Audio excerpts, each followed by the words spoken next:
Moi bo día a todos e a todas.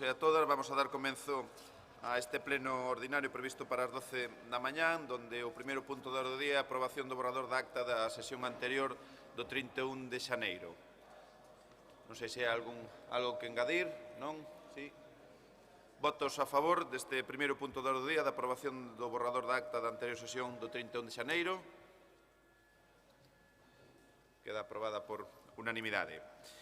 Segundo punto da orde do día, aquí, se vos parece como o 2, o 3 e o 4, é de contido similar a que é a introdución por parte do voceiro do equipo de goberno de Jorge Cubela común para os 3 puntos e logo os votamos por separados. Que no primeiro caso, a autorización de uso das instalacións do Parque Comarcal de Maquinaria de Codeseda en Astrada, a UTE de Conservación de Pontevedra Norte para a execución do contrato de servicio integral de conservación integral da rede viaria da Diputación, o lote 1, logo o terceiro é o referido ao lote 3, que é para no Parque Comarcal de Maquinaria de Gondomar, a empresa Cibis Global, e logo pois, o lote 3, que sería o punto número 4, que é para as instalacións do Parque Comarcal que hai en Ponteareas, a empresa tamén Cibis Global. Ten a palabra o voceiro Jorge Cubela. Ata que salga a luz vermella. Grazas, presidente. Bos días, compañeros e compañeiras. Bueno, prácticamente isto é o mesmo para as 3 instalacións e, polo tanto, hoxe o que acordamos, despois do ditame da Comisión Informativa de Transparencia, Réxime Interior e Facenda, autorizar o uso das instalacións con efectos dende 1 de novembro de 2024 dos parques comarcais de maquinaria de Codeseda, no Concello da Estrada, a UTE Conservación Pontevedra Norte, para a execución do contrato de servicio de conservación integral da rede viaria da Diputación, que é o lote 1. Tamén do Parque Comarcal de Maquinaria de Gondomar, a empresa Cibis Global, para a execución do contrato Servizo de Conservación Integral da rede viaria da Diputación, que é o lote 3. E autorizar o uso das instalacións do Parque Comarcal de Maquinaria de Ponteareas a empresa Cibis Global, para a execución do contrato de Servizo de Conservación Integral da rede viaria da Diputación. Nada máis, esta explicación do punto. Moitas grazas. Non sei se hai algunha intervención por parte dos restos. Vamos entón someter a votación de cada un dos puntos de xeito individual. Procedemos á votación do punto número 2, que é a autorización de uso das instalacións do Parque Comarcal de Maquinaria de Codeseda, a Estrada, a UTE Conservación Pontevedra Norte, para a execución do contrato de servicio integral de conservación integral da rede viaria da Diputación lote 1. Votos a favor. Queda aprobada por unanimidade. Punto número 2, punto número 3, da orde do día, autorización de uso das instalacións do Parque Comarcal de Maquinaria de Gondomar á empresa Cibis Global SL para a execución do contrato de servicio integral de conservación integral da rede viaria da Diputación lote 3. Votos a favor. Queda aprobado por unanimidade. Punto número 4, autorización de uso das instalacións do Parque Comarcal de Maquinaria de Ponteareas á empresa Cibis Global para a execución do contrato de servicio integral de conservación integral da rede viaria da Diputación lote 3. Votos a favor. Aprobado por unanimidade. Agora pasamos ao punto número 5, que é a aprobación de prórroga extraordinaria de todos os lotes que conforman o contrato do servizo de limpeza nos centros da Diputación. Non sei se hai algo que comentar ou non. Procedemos á votación. Votos a favor. Queda aprobada por unanimidade. O punto número 6, a delegación de competencias do Concello de Vila de Cruces a favor da Diputación para desenvolver as facultades de recadación voluntaria executiva e instrucción do procedimento sancionador por infraccións de tráfico. Non habendo, sometemos a votación. Votos a favor. Queda aprobada por unanimidade. Punto número 7, a solicitude dunha empregada contratada laboral que presta servicios no Centro Príncipe Felipe para o exercicio dunha segunda actividade no sector privado. Se non hai nada que comentar, sometemos a votación. Votos a favor. Queda aprobada por unanimidade. Octavo punto da orde do día, prórroga do Programa Provincial de Infraestructuras e Dotacións Singulares para a execución da Axenda 2030, Programa PON 2030. Ten a palabra don Jorge Cubela. Moi ben. Este punto demostra a colaboración institucional e a lealdade e cooperación cos municipios que o Goberno da Diputación ven mantendo dende un principio para facilitar a consecución de todos os programas aprobados pola Diputación de Pontevedra e facilitar aos concellos a execución e o termo das súas actuacións dentro deste programa. Así, o Pleno da Diputación, na súa sesión extraordinaria do 6 de marzo de 2023, aprobou as bases reguladoras e a convocatoria do Programa Provincial de Infraestructuras e Dotacións Singulares para a execución da Axenda 2030, Programa PON 2030. As subvencións foron concedidas polo Pleno Provincial na súa sesión extraordinaria urxente 23 de xuño de 2023. Dito programa articúlase en 4 liñas de actuación que, baixo o marco da sustentabilidade, contribúan á dinamización socioeconómica e a integración social, dende o punto de vista económico, social e de xénero, que se aliñan cos actuais prioridades da Unión Europea, baseados nos ODS da Axenda 2030 e nas políticas do Plan de Recuperación, Transformación e Resiliencia. O programa foi deseñado para cumprir con dúas finalidades complementarias entre sí: proporcionarlles aos concellos da provincia infraestructuras e dotacións de carácter singular que dificilmente poderían afrontar con fondos propios ou co Plan de Obras e Servicios, e avanzar na consecución dos obxectivos 2030 e nas liñas mestras definidas para os fondos Next Generation.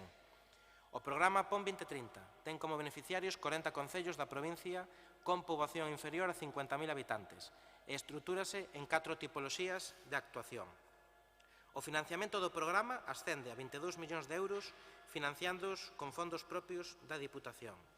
Así mesmo, na base 16ª das reguladoras, relativa á execución dos investimentos, establécese que os investimentos deberán estar executados na súa totalidade o 30 de abril de 2025 e deberán xustificarse no prazo de 5 meses dende a súa finalización, sen exceder en todo caso o 30 de setembro deste ano.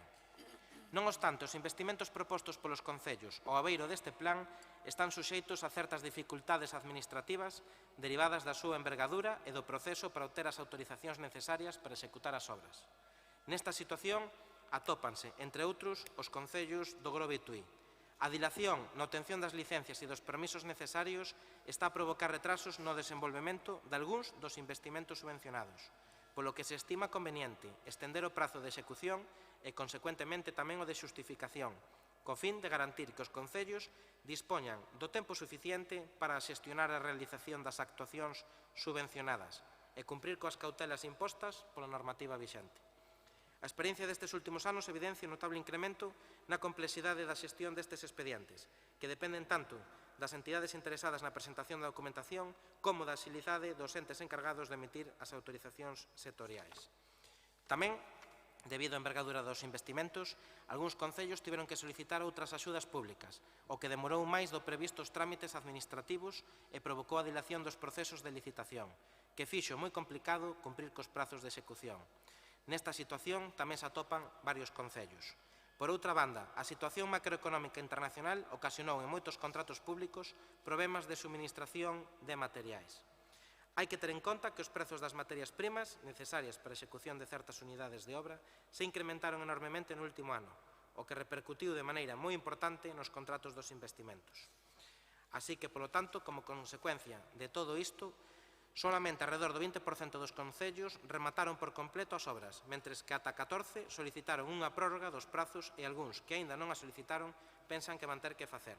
Polo tanto, a proposta de acordo neste pleno é prorrogar o prazo de execución dos investimentos acollidos a este plan ata o 31 de marzo de 2026. Prorrogar o prazo de xustificación a SEMADE de ditos investimentos acollidos a este plan ata o 31 de agosto de 2026. Máis nada, presidente. Moitas grazas, señor Cubela. Ten a palabra a voceira do Grupo Provincial Socialista, dona Ana Laura Iglesias. Sí, moitas grazas, presidente. Moi bo día a todas e a todos. O certo é que sorprende ver o entusiasmo co que o Partido Popular, nomeadamente o seu voceiro, defende agora e fala agora deste plan PON 2030. Esquécese sempre de decir que foi un plan deseñado e posto en funcionamento polo anterior goberno da Deputación de Pontevedra, un dos tantos programas extraordinarios para a axuda aos concellos, para que os concellos poidesen investir máis e mellores recursos nos seus concellos. E tamén recordar que se sacou adiante con moito esforzo por parte do anterior goberno, incluso con voces críticas do Partido Popular e voces en contra do Partido Popular. Incluso creo recordar algunha frase súa, señor Cubela, na que decía que vostede vaticinaba que ningún concello se iba a presentar a este programa, que ningún concello da nosa provincia iba a poder ser beneficiario deste plan extraordinario. E fíjese vostede, hoxe están aquí traendo unha proposta de prórroga, falando das maravillas deste plan extraordinario e dicindo o que nós xa decíamos cando gobernábamos e cando pusemos en marcha este PON 2030, e era que todos os concellos da nosa provincia iban a poder ser beneficiarios del, que iban a presentar proxectos maduros, responsables, porque así sempre entendimos que eran os alcaldes e as alcaldesas da nosa provincia, e aquí está outro dos grandes logros do anterior goberno da Deputación de Pontevedra. Moitas gracias. Bueno, moitas grazas. Ten a palabra de novo don Jorge Cubela.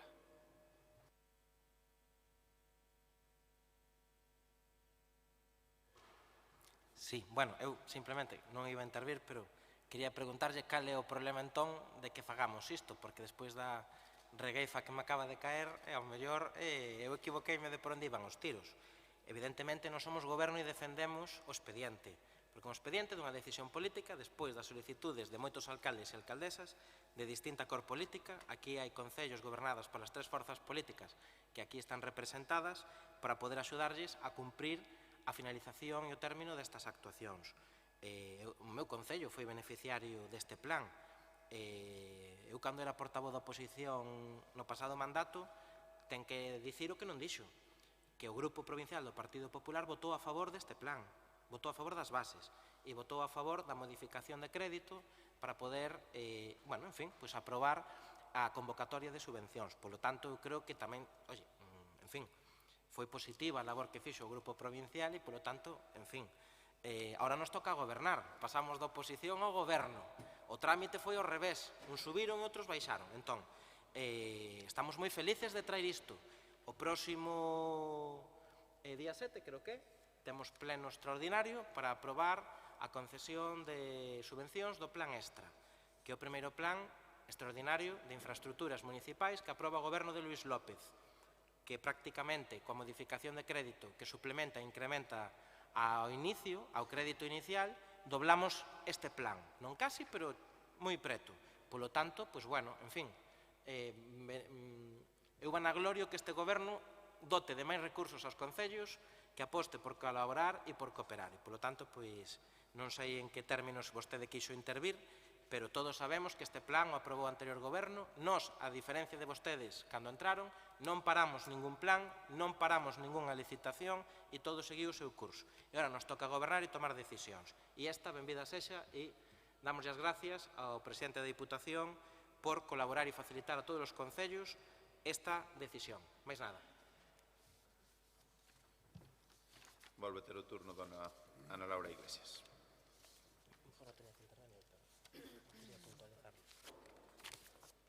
Gracias, presidente. Señor Cubera, si non hai ningún problema, si nós, por suposto, que vamos a apoiar esta prórroga. Como non vamos a apoiar a prórroga dun proxecto, dun programa que pusemos en funcionamento nós? O que pasa que nos queremos reseñar, como Grupo Socialista, quen foi e quenes fomos os impulsores deste plan, grazas a quen saliu adiante este plan, que a pesar das súas prediccións agoreiras nas que decían e vaticinaba que non se ia presentar ningún concello, temos que dar os parabéns a todo o grupo, tanto do anterior goberno como tamén das funcionarias e funcionarios que fixeron posible sacar este plan, que por suposto sabemos e o decimos, non pasa nada, que votaron vostedes a favor, o que pasa que non di canto lles costou a vostedes votar a favor, incluso habendo voces no Partido Popular, como vostede ben sabe, que non estaban a favor de sacar este plan. Entón, non pasa nada, podemos falar aquí de como foi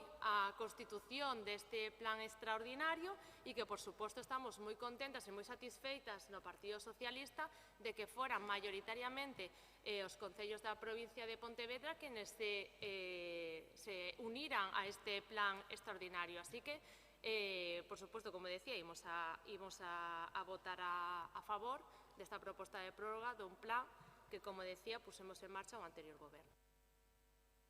Moi ben, moitas grazas. Sometemos a votación o punto número 8 do día, que é a prórroga do Programa Provincial de Infraestructuras e Dotacións Singulares para a execución da Axenda 2030, Programa PON 2030. Votos a favor. Queda aprobada por unanimidade. Punto número 9 é a aprobación inicial do proxecto Mellora de Mobilidade Peonil NEP 2202 Baiona-Loureza, dende o PK 17 máis 350 ao PK 17 520 no Concello de Oia. Exposición pública do proxecto e do expediente de expropiación. Declaración de utilidade pública da obra, declaración de urxente ocupación e motivación da urxencia. Ten a palabra don Jorge Cubela. Moi ben, o proxecto desenvólvese na súa integridade no Concello de Oia e as obras que comprende o presente proxecto están encamiñadas ao condicionamento da estrada EP 2202, ao longo duns 180 metros, ao seu paso polo núcleo de Torroña, con fin de mellorar a funcionalidade da vía e a súa seguridade, tanto para o tráfico rodado como peonil. Contémplase a creación dun itinerario peonil de 170 metros de longitude, mediante a construción dunha senda de formigón coloreado de 250 metros de ancho, pola marxe esquerda da mesma, para o que será necesario executar muros de sostemento. Inclúese tamén a pavimentación da calzada no treito de actuación, a renovación da rede de drenaxe, a execución dun novo paso de peóns sobrelevado, o acondicionamento dunha zona verde e a renovación do alumeado público. Tamén a colocación de mobiliario urbano, etc. Todo ello ten por exeto acondicionar e mellorar as características da estrada en beneficio da seguridade viaria e da mobilidade peonil. O orzamento das actuacións proxectadas ascende a 165.465 euros.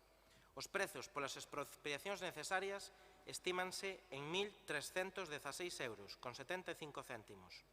O Concello de Oia aprobou, mediante acordo do Pleno de data 24 de outubro de 2024, un convenio de colaboración coa Diputación Provincial para a execución das obras, o cal foi aprobado pola Xunta de Goberno da Diputación en sesión de 29 de novembro de 2024. De conformidade co convenio formalizado, o importe total dos precios xustos polos bens e dereitos afectados polo mesmo financianse íntegramente polo Concello de Oia. Polo tanto, hoxe traemos a este pleno a audición dos seguintes acordos. Aprobar inicialmente o proxecto construtivo de mellora da mobilidade peonil na EP 2202 Baiona-Loureza dende o punto kilométrico 17.350 ata o punto kilométrico 17.520, cun orzamento de 165.465 euros e 1.316 euros en concepto de expropiacións. Este expediente es por aso público para o proxecto construtivo por medio de anuncio no Boletín Oficial da Provincia por 20 días hábiles e, polo tanto, tamén apróbase a relación de bens e dereitos afectados pola expropiación e a tramitación do procedimento de expropiación. Máis nada. Bueno, moitas grazas, señor Cubela.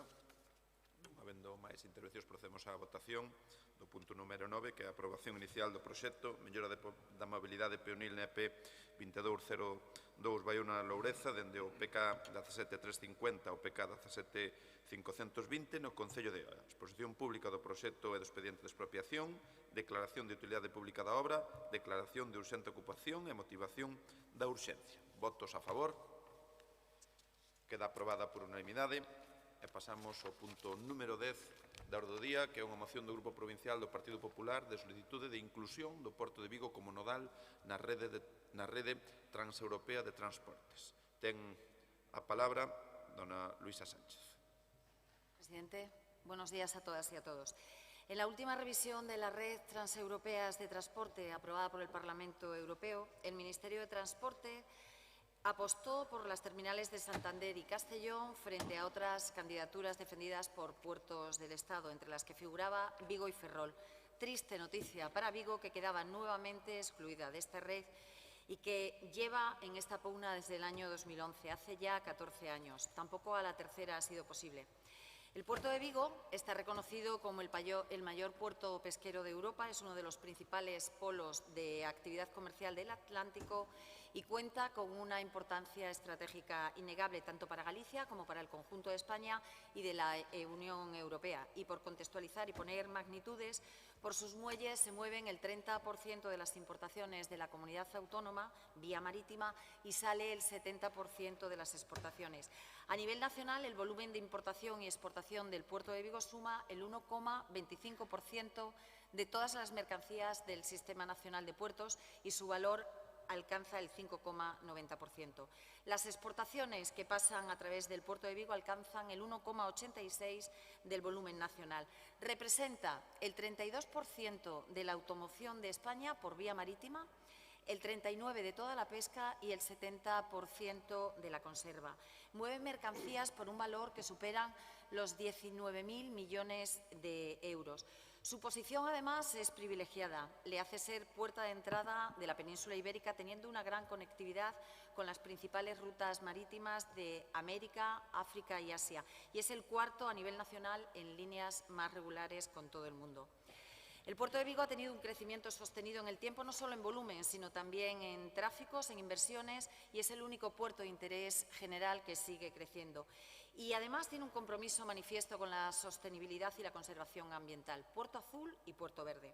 Desde el Partido Popular Provincial consideramos la exclusión del puerto de Vigo como puerto nodal una decisión injusta y un ejemplo más de la discriminación contra Galicia, contra la provincia de Pontevedra y contra la ciudad de Vigo por parte del Gobierno central, porque la catalogación como puerto nodal supondría una mayor visibilidad para la ciudad de Vigo y para nuestra provincia, captando proyectos innovadores y siendo atractivos para nuevas inversiones, captando fondos europeos para la mejora de infraestructuras portuarias que en la última edición se llegarían hasta los 2.500 millones hasta el 2027 y generar empleo y riqueza en Vigo y en la provincia, algo que beneficiaría a todos los ciudadanos y ciudadanas vigueses y de la provincia.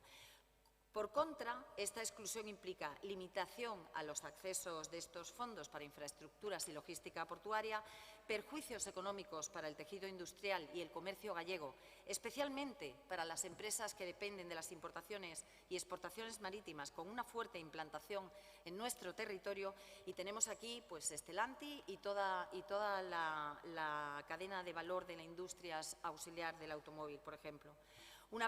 También supondría una pérdida de oportunidades de desarrollo provincial, afectando negativamente a la competitividad de nuestras empresas y a su integración en las cadenas europeas e internacionales de suministro.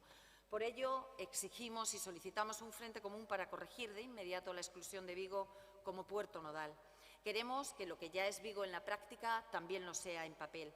Y ante eso consideramos que no valen excusas, o echarle la culpa al de al lado o inventarse enemigos. ¿Dónde se toma la decisión en la Unión Europea? ¿Quién presenta a los candidatos? Los Estados miembros. Por eso exigimos que el Gobierno de España defienda que Vigo es un puerto nodal en Europa, ni más ni menos que lo que le corresponde. Estamos hablando de una discriminación directa a Vigo, estamos hablando de un perjuicio millonario para la economía viguesa y provincial, y también para el empleo, para el bienestar de los ciudadanos y el progreso de las empresas de Vigo y Pontevedra. Estamos reivindicando una posición de consenso, una posición de provincia. Todos coincidimos en que es incuestionable el liderazgo del puerto de Vigo. Todos coincidimos en la gravedad de que Vigo está discriminado al dejar al puerto fuera de la red europea. Por tanto, espero que todos defendamos por unanimidad que el Gobierno de España debe realizar con urgencia las gestiones necesarias para reconocer a Vigo como puerto nodal en la red de transportes transeuropea.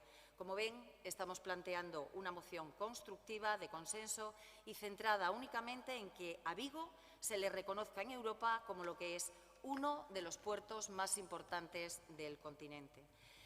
Quiero aprovechar para decir que aceptamos la moción del BNG, pero que tenemos que rechazar la enmienda de sustitución del PSOE, bueno, porque lo que ponen aquí, si en vez de sustituir, si en vez de decir que el presidente de la Xunta deje de ignorar sus obligaciones y que pretenda que el puerto de Vigo sea nodal, lo sustituimos por el alcalde de Vigo, está exactamente igual, así que no lo vamos a aceptar. Moi ben, moitas grazas. Ten a palabra dona María Manuela Rodríguez Pumar do Bloque Nacionalista Galego, deputada. Efectivamente, o Porto de Vigo é a terminal de maior relevancia a nivel pesqueiro tanto no conxunto do Estado como da Unión Europea, sendo ademais a primeira en Galiza en tráfico de contenedores e mercadorías e superando en tráfico de vehículos a terminais como Barcelona ou Valencia. De feito, o Porto de Vigo volveu marcar o fito histórico a conseguir en setembro do pasado ano superar o volume de tráfico portuario de todo o ano 2023, logrando que ao final do exercicio 2024 se superaran os 5 millóns de toneladas de tráfico total. Ademais, o Porto de Vigo constitúese nun asente productivo e económico de primeira magnitude, cun impacto estratégico na área de Vigo, que é, ademais, a de maior dinamismo do conxunto da Galiza. Por isto, non se entende que a última revisión da Rede Transeuropea de Transportes, aprobada polo Parlamento Europeo, volvera a deixar fora a Vigo como porto nodal dentro da rede básica europea. Unha decisión que se produce a pesar de que a terminal viguesa sí reúne características obxectivas e acreditadas que o fan merecente de ser considerada porto nodal. Ter un crecemento sostido, dispor dunha estrategia de especialización e un crecente compromiso ca sustentabilidade e contar con excelentes conexións marítimas e terrestres nunha localización xeográfica privilexiada. Unha exclusión injusta no marco dun proceso onde, sorprendentemente, o Ministerio de Transportes do Goberno de España decidiu apostar, en cambio, polos portos de Santander ou Castelló, malia que Portos do Estado si defendía a candidatura de Vigo. Consideramos que, tal e como ten demandado insistentemente a propia comunidade portuaria, é preciso que o Goberno español pule tamén pola revisión dos criterios nestes procesos, correxindo o feito de que non se consideren adecuadamente as tipoloxías dos tráficos e o seu valor engadido, primando de maneira injusta os volumes, tendo en conta que Vigo destaca precisamente naqueles tráficos de maior valor, que son automóviles e pesca. A condición de porto nodal suporía, ademais, importantes beneficios para a terminal portuaria de Vigo, a principiar por reforzar a súa visibilidade e referencialidade nas rutas logísticas internacionais, consolidando a súa condición de referente marítimo europeo con efecto tractor que eso tería en termos de atracción de investimentos, de carga de traballo e de xeración de emprego. Esta condición habilitaría tamén o acceso do Porto de Vigo a liñas de financiamento específicas, así, alrededor dos 21.000 millóns de euros até 2030. E tamén permitiría fortalecer, ademais, aínda a cadea de suministración, multiplicando a actividade económica. Isto que acabo de referir ven a ser o contido básico da proposta de declaración institucional que o Grupo Municipal do BNG presentou en decembro pasado no Concello de Vigo e que foi vetada polo Goberno local do PSOE, que máis unha vez antepuso os intereses do seu partido en Madrid aos da cidade e o conxunto do país. Unha proposta que pretendía a ratificación por parte do Concello de Vigo a unhas medidas similares ás que hoxe traemos aquí como engádega aos acordos da moción do Partido Popular e que agardamos, xa sabemos, que van ser aceptadas porque consideramos que ademais a complementan e mesmo a melloran. E serían estas: expresar o absoluto apoio da Deputación de Pontevedra a que o Porto de Vigo atinxa a condición de porto nodal da Rede Transeuropea de Transportes, instar ao Goberno español a exercer todas as accións necesarias para lograr ese obxectivo, incluindo promover a revisión a nivel comunitario dos criterios actuais para que se considere axeitadamente o valor engadido da tipoloxía da mercadoría transportada e non apenas os volumes totais, instar ao Goberno español a despregar medidas de apoio adicional importante á terminal portuaria viguesa para compensar esa perda de oportunidades e de acceso ao financiamento que supón non ter recoñecida a súa condición de porto nodal até que se produza a revisión da rede e, por último, trasladar o contido destes acordos á Xunta de Galiza, o Goberno de España e á Comisión Europea.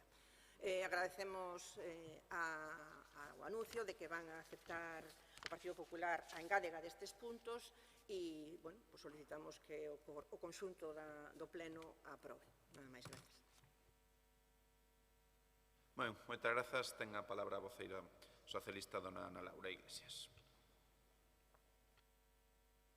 Moitas grazas, presidente. Moi bo día a todas e a todas. Eu, de verdad, que despois de escoitar a voceira tanto do Partido Popular como do Bloque Nacionalista Galego, entranme as dúbidas de si saben quen responde do Porto de Vigo.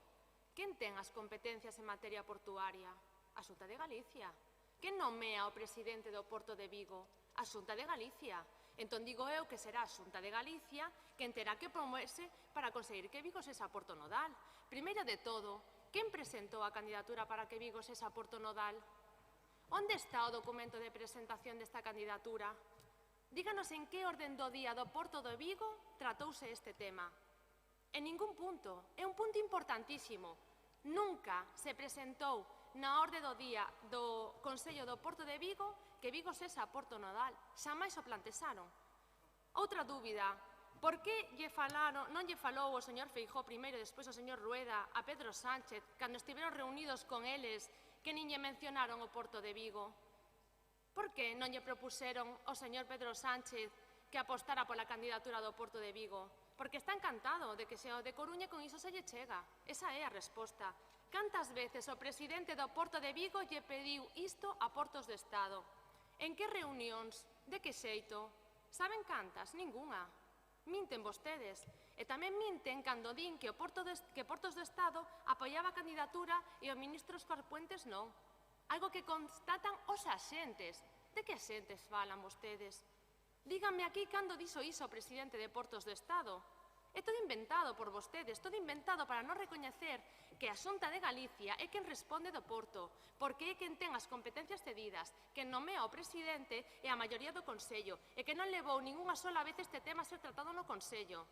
En que acta está recollida esa posición de Portos de Estado? Todo inventado. Pero seguimos, din vostedes na súa moción que Transportes apostou polas candidaturas de Santander e Castelló malia as recomendacións de Porto do Estado a prol da candidatura olívica. Volvo a preguntar, onde están? En que documento recollen esas recomendacións? Ensínenoslo, xa que din aquí vostedes na nosa moción. É que non din unha verdade, pero millor saben cando din vostedes que a rede europea púxose en marcha no ano 2011 sendo ministro José Blanco. En serio? E despois non queren que lle diga que non se entera. A rede transeuropea definiuse nun regulamento da Unión Europea no ano 2013. 2013. Pode dicirme quen era presidente do goberno naquele entonces? Eu non sei como fai o PP provincial para esquecerse sempre que Mariano Rajoy, que senón non saben quen é, foi presidente deste país dende o 2011 ata o 2018. E dígolle máis, dende o seu mandato tamén se puido nomear o Porto de Vigo como nodal. Por que non o propuseron? Por que non falaron vostedes co señor Rajoy para propoñer a Vigo como Porto nodal? Saben por qué? Porque a vostedes, cando gobernaban no Estado, o Porto de Vigo lles importaba cero. Exactamente igual que agora. Só buscan unha excusa máis para confrontar co goberno de Pedro Sánchez. É incrible a capacidade que teñen vostedes de mentir sen poñerse colorados. Xa non saben como retorcer as cousas para intentar colar a súa ineficiencia como se fose culpa do Partido Socialista. E como non, a guinda do pastel ven cando comeza coa súa obsesión enfermiza co alcalde Abel Caballero e vertendo unha cantidade inxente de mentiras. Sabe que pasa? Que se Abel Caballero fose presidente do Porto, Vigo sería Porto nodal. Iso seguro. E dígolle máis, se a Xunta de Galicia lle cede a competencia ao alcalde de Vigo, Caballero responde de que o Porto de Vigo sexa nodal de xeito inmediato. Polo contrario, cantas veces falou disto o señor Rueda? Nunca. Cantas veces falou o señor Feijóo? Nunca. Cando se reciben as competencias é para facerse responsables, non para botarlle a culpa aos outros. Vostedes recibiron as competencias de Portos e son vostedes o que nomean o seu presidente. Non é nomeado por Abel Caballero. Oxalá fose así, porque entonces estaríamos na rede TNT. Eu me temo de que a realidade realmente é outra, que vostedes están encantados de que sexa Porto nodal ou Porto da Coruña, e non Vigo. Por iso Rueda está tan caladiño, e Feijóo tamén. Por iso non apoiaron nunca, e por iso o presidente do Porto non levou nunca na orde do día do Consello para que se pudese dar apoio dende alí, e por iso nunca foi plantexado polo presidente do Porto, o alcalde de Vigo, ese apoio. Xa máis. Así que trilerismo político seu, que agora intenta culpar o goberno de Vigo de algo que é responsabilidade súa. Cando chamou o presidente do Porto o alcalde para falar deste tema? O mundo ao revés. E agora queren que sexa, claro, o alcalde de Vigo quen quere que o arregle. Pois xa yo dixe, que cedanlle as competencias ao alcalde de Vigo e saberán como arranxa e como fai que o Porto de Vigo sea Porto nodal. Moi ben, moitas grazas. Ten de novo a palabra dona Luisa Sánchez. A ver, sinceramente, porque es un tema muy serio, pero es que me dan ganas de reírme. Yo no sé quién le ha escrito esta moción, señora Iglesias. Es que no ha dado pie con bolo. Ni una sola verdad ha vertido usted. Si hubiese atendido bien a mi intervención, habría escuchado pues, una propuesta para defender a Vigo como puerto nodal. Y solo defender al puerto y su importancia, sin acusar a nadie, sin reproches, sin confrontaciones estériles. No sé, creo que Vigo, sinceramente, se merece una respuesta a la altura de la ciudad que es, pero veo que ustedes disparan y siempre tan sumisos con el Gobierno central y tan calladitos. Mire, yo no voy a reescribir la historia, ni me voy a inventar culpables a la desesperada, como hacen ustedes. Yo solamente voy a relatar una serie de hechos objetivos. En el año 2011, España propuso a Europa los puertos que formarían parte de la red transeuropea. ¿Quién era ministro? José Blanco, socialista. ¿Quién era alcalde de Vigo? Abel Caballero, socialista. ¿Qué puerto se propuso? La Coruña. ¿Protestó el alcalde de Vigo? No, se quedó muy calladito. Es más, en 2014, ese mismo ministro socialista vino a Vigo a dar un mitin para ser eurodiputado. Y allí, estando el alcalde de Vigo, reconoció públicamente que no se había esforzado lo suficiente para que Vigo fuese un puerto nodal. ¿Y qué hizo el alcalde? Pues se calló y pidió el voto para él como eurodiputado. Todo delirante.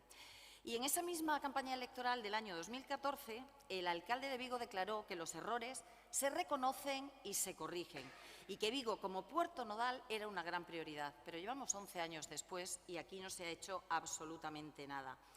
Y lo que le quiero recordar es que las competencias en autoridad portuaria no dependen de la Xunta de Galicia. Dependen de Puertos del Estado, del Ministerio, del Estado. Y lo que parece tristísimo es que quien le haya escrito la moción, y supongo que estará detrás el señor Caballero, que fue presidente de la Autoridad Portuaria, pueda decir que depende de la Xunta de Galicia. Es que me parece de verdad delirante y demencial. Para llevarnos las manos a la cabeza. Hay otro tema también que me preocupa y es que dice que si esto dependiese del alcalde de Vigo, ya estaría solucionado. Bueno, el alcalde de Vigo, que yo sepa, es consejero del puerto de Vigo. Y allí no se le ha escuchado absolutamente ni una sola palabra para defender a Vigo como puerto nodal. Con lo cual, cuando quiera, tiene la herramienta y el medio necesario para hacerlo, que es en el Consejo de la Autoridad Portuaria de Vigo. Pero ya le digo, no le he oído todavía el tono de voz al señor Caballero en ese consejo. Moitas grazas, Luisa. Algún turno de palabra máis?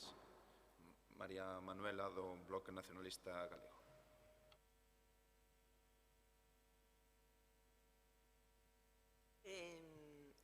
Nada, simplemente decir que non ten sentido pim pam pum, que o que temos que, supoño que apostar porque esta mala decisión ou esa exclusión se resolva e entendo que se queira buscar justificacións, pero de quen depende a proposta e de quen depende defendelo na Unión Europea do Estado español e do Goberno do Estado non se fixeron os deberes e, por tanto, pois a quen hai que tirarlle as orellas. E, en todo caso, creo que o que hai que sumar para que isto se resolva e unha das enmendas que nos decíamos, mentras isto non se resolva, que Porto de Vigo poida ter a compensación das oportunidades que está perdendo.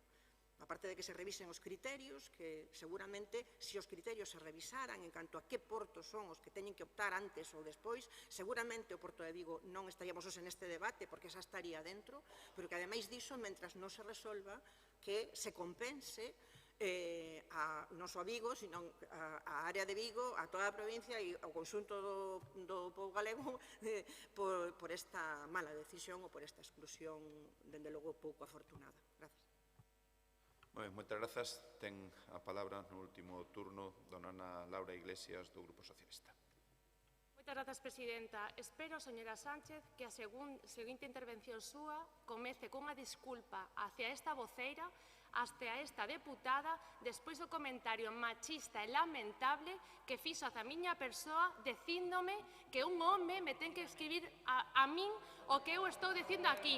É vostede unha machista, así que espero que vostede comece por disculparse conmigo, porque por unha cousa parecida pasada no Concello de Gondomar, vale, por un comentario parecido, o Partido Popular abandonou o pleno do Concello de Gondomar en masa e foron vostedes a sacarse unha foto ali diante do Concello de Gondomar. Así que retire o comentario machista e asqueroso que verteu hacia esta portavoz. A min ningún home me ten que escribir os meus discursos. A min ninguén me escribe os meus discursos. Son unha muller coa suficiente capacidade como para defender esta moción. Espero que lle quede suficientemente claro e que se desculpe conmigo. E como que fala aquí vostede que non ven aquí a confrontar? Vostede leu a moción que presentan, o que escribiron, cargando contra todo o mundo, mentres contra quen teñen que cargar. Claro que sí, que veñen aquí a confrontar, e a embarrar e a decir mentiras, que o único que saben vostedes decir. Mire, no ano 2011 o Porto de Vigo non cumplía os requisitos para ser Porto Nodal, porque eses requisitos se foron cambiando co logo do tempo, e agora sí podería chegar a ser Porto Nodal. No 2011 absolutamente claro que non. Por iso non foi Porto Nodal. Por certo, 11 anos no que vostedes tamén gobernaron. O señor M. Rajoy foi presidente do Goberno de España, vale? E non propuseron en ningún momento o Porto de Vigo como Porto Nodal. En todos eses anos non lles importou para nada o Porto de Vigo. E veñen agora, porque claro, o de sempre, como non goberna, claro que si saben o que si conseguiu o goberno de Pedro Sánchez, introducir a cidade de Vigo como nodo urbán no novo regulamento das redes TEN-T. Iso conseguiu o goberno de Pedro Sánchez, que é un importantísimo paso previo para lograr incluir o Porto de Vigo na rede básica TEN-T. E como non, no seu alarde catastrofista dan a entender que o Porto de Vigo, non ser nodal, parece que non ten acceso a fondos europeos. Mire, a Autoridade Portuaria de Vigo conta con fondos dos programas FEDER, FEDER 4, FEMPA, MRR, PAS-TSD e o Programa de Apoio ao Transporte Sostible Digital. Como que non ten acceso a fondos e apoio de Europa? Claro que sí que o ten. Pero xa lle dice, pásenlle vostedes as competencias ao alcalde de Vigo e en 2 anos somos Porto Nodal. A vostedes nin lle preocupa o Porto de Vigo nin lles preocupa Vigo. Só hai que mirar cantos conselleiros hai de Vigo no goberno de Galego. Cantos? Ningún. Ou hai que mirar para esta bancada. Temos un presidente que para selo fixo dimitir a 20 e a única representante que hai de Vigo, da cidade máis grande de Vigo, de Galicia, perdón, confórmase con ser vicepresidenta segunda. Segunda. A súa predecesora, a que marchou correndo, inda era vicepresidenta primeira. A vostede a relegan o terceiro posto e a teñen totalmente relegada e ainda pretende vir aquí a, según vostede, defender a Vigo. A Vigo pode defendela, de feito fai o alcalde de Vigo, Abel Caballero, que conta cun respaldo sin precedentes da cidade de Vigo e lle dá á cidade a importancia e o lugar que se merece. Así que xa saben, se queren que Vigo sexa Porto Nodal, póñanse a traballar. Moitas grazas. Moitas grazas. Ten e pecha o turno de palabra dona Luisa Sánchez. Señora Iglesias, tiene usted una magnífica forma de decir que pidamos disculpas con lo que acaba de soltar por esa boca. Sí, sí, y lo que acaba de decir por esa boca que ha disparado a todo lo que se movía, de verdad, es curioso. Tiene usted la piel muy fina cuando quiere y poco fina cuando no la quiere. Desde luego, si la actitud machista existe en algún caso, es la suya. Es la suya, porque no es la primera vez que utiliza un vocabulario y un tono poco agradable en este pleno. Le quiero comentar una cosa. Los logros que se consiguen sí que dependen de Pedro Sánchez. Ahí sí están las competencias, ¿no? Pero el resto no. El resto es culpa de la Xunta. Es culpa de la Xunta, ¿no? Cuando el alcalde fue presidente del puerto de Vigo, solo supo presentar proyectos faraónicos. Un momento, por favor. Que continuamente está falando, vostedes cando falan, ninguén os interrumpe. Así que, por favor, a ver. Sempre acontece o mesmo. Bueno, non vos digo cando falo eu, cando pecho o turno xa vos poñedes, xa, oye, está falando a compañeira, pois escoitemos. Vale? Ten a palabra, pode continuar de novo Luisa Sánchez. Insisto, cuando el alcalde de Vigo, el actual alcalde de Vigo, fue presidente de la autoridad portuaria, creo que solo recordamos proyectos faraónicos que nunca se llegaron a ejecutar. Nunca se llegaron a ejecutar, como para dejarle en manos suyas que sea Puerto Nodal Vigo. ¿Puede dejar de gesticular ¿Puede dejar de interrumpir, por favor? ¿Puede dejar de ser una auténtica y perfecta maleducada? Por favor, por favor. Es que no es normal. Es que... No, yo no estoy insultando. Estoy definiendo lo que estoy viendo enfrente, ¿de acuerdo? Lo que le digo es que el señor Caballero es una máquina de incumplir plazos y de incumplir proyectos, con lo cual no le vamos a dejar que el puerto de Vigo sea nodal gracias a él. No lo consiguió y no lo va a conseguir. Que siga en manos de Puertos del Estado y que lo defienda y que el Gobierno de España defienda, por supuesto, que Vigo sea un puerto nodal, que es su competencia. Moi ben, moitas grazas, Luisa. Vamos a proceder á votación a este punto número 10, que é a moción do Grupo Provincial do Partido Popular de solicitude de inclusión do Porto de Vigo como nodal na rede transeuropea de transportes. Votos a favor? Abstencións? Queda aprobada por unanimidade. Y tú a mí. Y usted a mí. Y usted a mí. Vamos...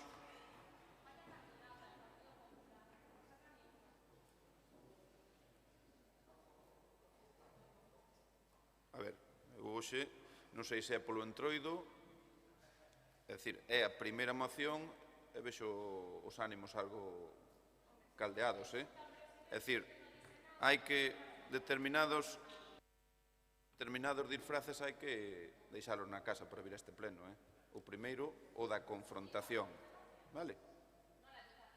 Así que damos continuidade, insisto, o disfraz da confrontación deixo-no na casa. Moción, punto número 11, moción do Grupo Provincial do Partido Popular reiterando a solicitude ao Ministerio de Transportes para a mellora integral, renovación do firme e adopción doutras medidas de seguridade viaria nas 11 estradas nacionais da rede estatal que discorren pola provincia de Pontevedra. Ten a palabra a deputada dona María Pilar Ramallo. Ben, bo día. Moitas grazas, presidente.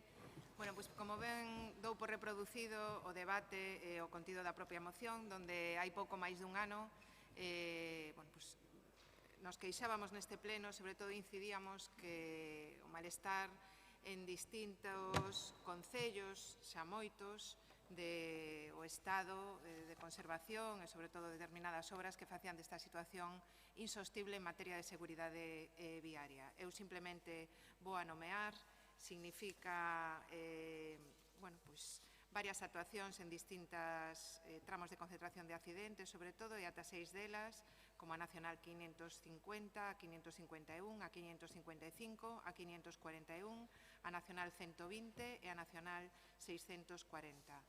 Levamos tempo insistindo, o inverno sabemos que foi moi malo, pero hai que facer unha mellora integral nas 11 estradas nacionais ao seu paso pola nosa provincia. Eu, por non estenderme no debate, pido o apoio de todos os grupos provinciais porque creo que unha mellora sustancial, unha mellora moi importante e que afecta a moitísimos concellos. Nada máis e moitas grazas. Bueno, moitas grazas. María, ten a palabra por parte do Bloque Nacionalista Galega, María Ortega. Moitas grazas, presidente. O grupo do BNG vou a facer unha intervención aproveitando que non está o voceiro titular, por chamar así, a César, que por causas persoais non pude asistir hoxe. Ele é bastante máis políticamente correcto que a min, entón o sinto, pero teño que dicilo. Este grupo sente verdadeiro bochorno e vergoña allea ás veces por as actitudes de algunhas compañeiras e compañeiros desta corporación. Sobre todo, como feminista, dóeme que se argumente como machismo cando non se ten outros argumentos. Cando os nosos compañeiros son homes, aínda que non somos mulleres, e traballamos con eles, pois temos que admitir que son homes, aínda que non nos guste, que preferiríamos o mellor que foran mulleres, non? O digo por o argumento que se esgrimiu aquí antes acusando a unha compañeira deputada de utilizar unha expresión machista que desde este grupo non o consideramos así, senón que estaba contextualizada de outro xeito. E temos que dicilo, porque creemos que este tipo de discusións, esta 8M moi cerca, non favorecen en nada a loita feminista. dan ferramentas para todo o contrario. Dito isto, tamén estas pelesas pim pam pum fuego que hai entre o Partido Popular e o PSOE, que creemos que se deberían dar noutras instancias, pois nós esperamos que sirvan para que os temas que o Estado ten pendentes con Galiza, pois avancen. Neste caso, estamos falando de mellora das estradas estatais. Nos imos a votar a favor porque consideramos que todo o que sexa bo para o país e para a xente que vive na Galiza é bo, e sempre estaremos ao lado de quen faga estas propostas. O que é unha mágoa é que as persoas do país que están nas administracións que teñen competencia para resolver este asunto de nivel estatal ou outros autonómicos non se poñan de acordo para que o país avance e sigamos aí, tratados casi como unha colonia do Estado. Entón, dito isto, pedindo desculpas se ofendín alguén, no meu discurso remato. Moitas grazas. Moi ben, eu, pois teño que lle agradecer a cordura. E Ana Laura quedou todo dito pola súa compañeira. Ten a palabra o deputado don Gregorio Agís. Sí, gracias, presidente. Eu son partidario o diálogo educado, de falar correctamente, creo que é o meu estilo, pero hai que recoñecer que hai certos comentarios que non se deben facer. E por situacións similares, vostedes abandonaron un pleno, e o BNG tamén, o mesmo. Entón, hai que ter a pel co mesmo grosor co que se exixe aos demais. Vayamos á cuestión. Esta moción xa se debateu no mes de abril do ano pasado, é un déjà vu, se repite, é unha moción, o PP rexeitou no seu momento unha emenda socialista para que a Deputación se comprometese a recuperar o ritmo de investimentos dos 8 anos das estradas provinciais do goberno anterior e desenvolver o plan estratégico das vías provinciais 2030 elaborado polo anterior goberno. Tamén pedíamos que, ao igual que se pide ao goberno do Estado, que se asfalta a totalidade das estradas nacionais, que se reclama a Xunta que faga o propio coas estradas autonómicas. Pero como isto non ia de seguridade viaria, sino de demagoxia, o PP votou en contra. É un déjà vu tamén porque o PP provincial, que dende que preside esta Diputación se dedica en todos os plenos a presentar mocións por asuntos de ámbito nacional, de ámbito do Goberno de España, nunha auténtica obsesión por escapar dos problemas que afectan os municipios desta provincia, non para de repetirnos mocións neste sentido, de un ámbito que excede o da Diputación. E unha vez, algunha xa viu 3 veces neste mandato, algunha moción repetida. Así que estamos, moción repetida, debate repetido. Temos que lembrarlles que Rajoy e Ana Pastor introduxo recortes sistemáticos no mantemento das estradas que entre o 2011 e 2018 a escalofriante cifra de 2.376 millóns de euros. Recortes por 2.376 millóns de euros, como constatan informes acreditados.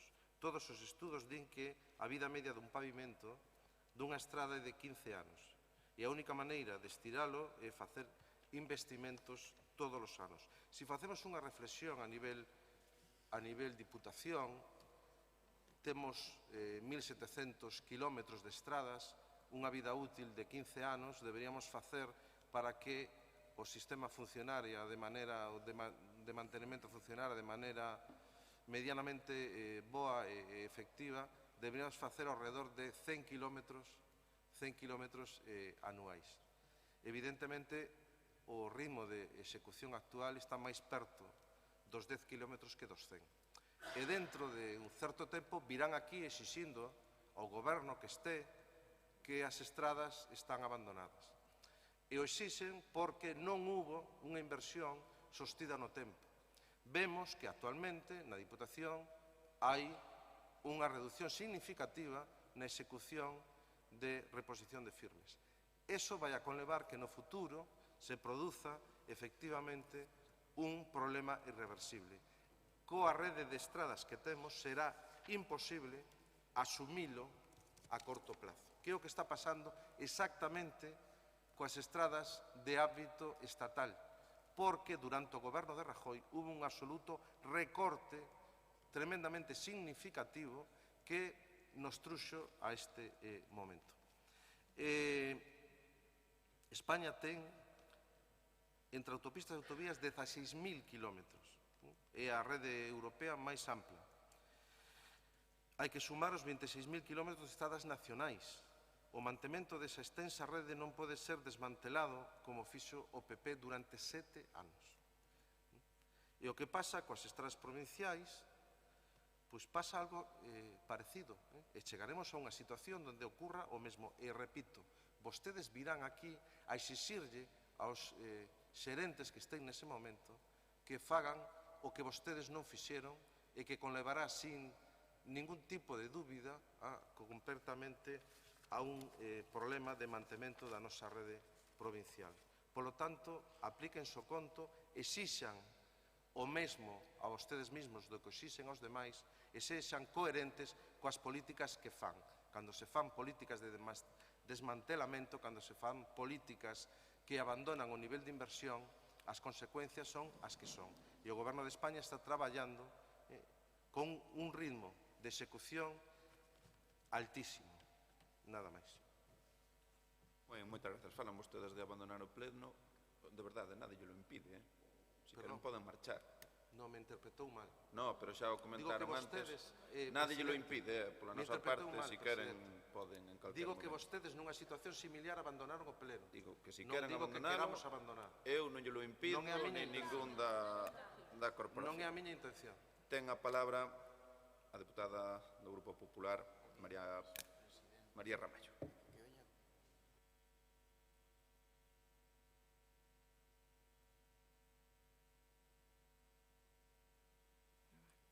Listo, grazas. Bueno, agradezo que ese sereno debate.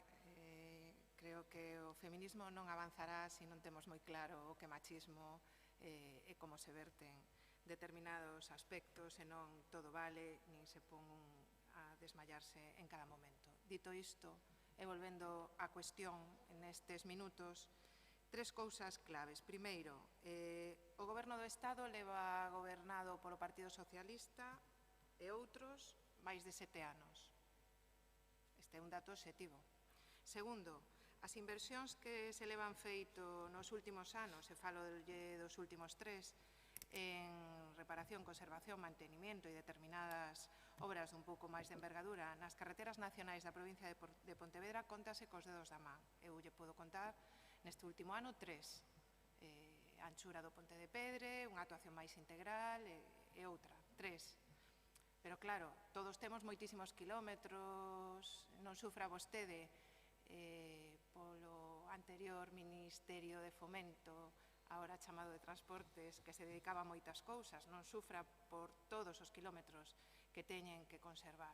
Pero o que é efectivo, e aquí así non lo demandan, moitos concellos, por unanimidade en moitísimos plenos da corporación, que hai que facer esas actuacións canto antes, que se levan dilatando moitísimo tempo, que son obras que cada inverno que lles pasa por encima o que ten unha carretera nacional o sabe, e nos pasa en todas, e nada que ver co estado de conservación das carreteras autonómicas.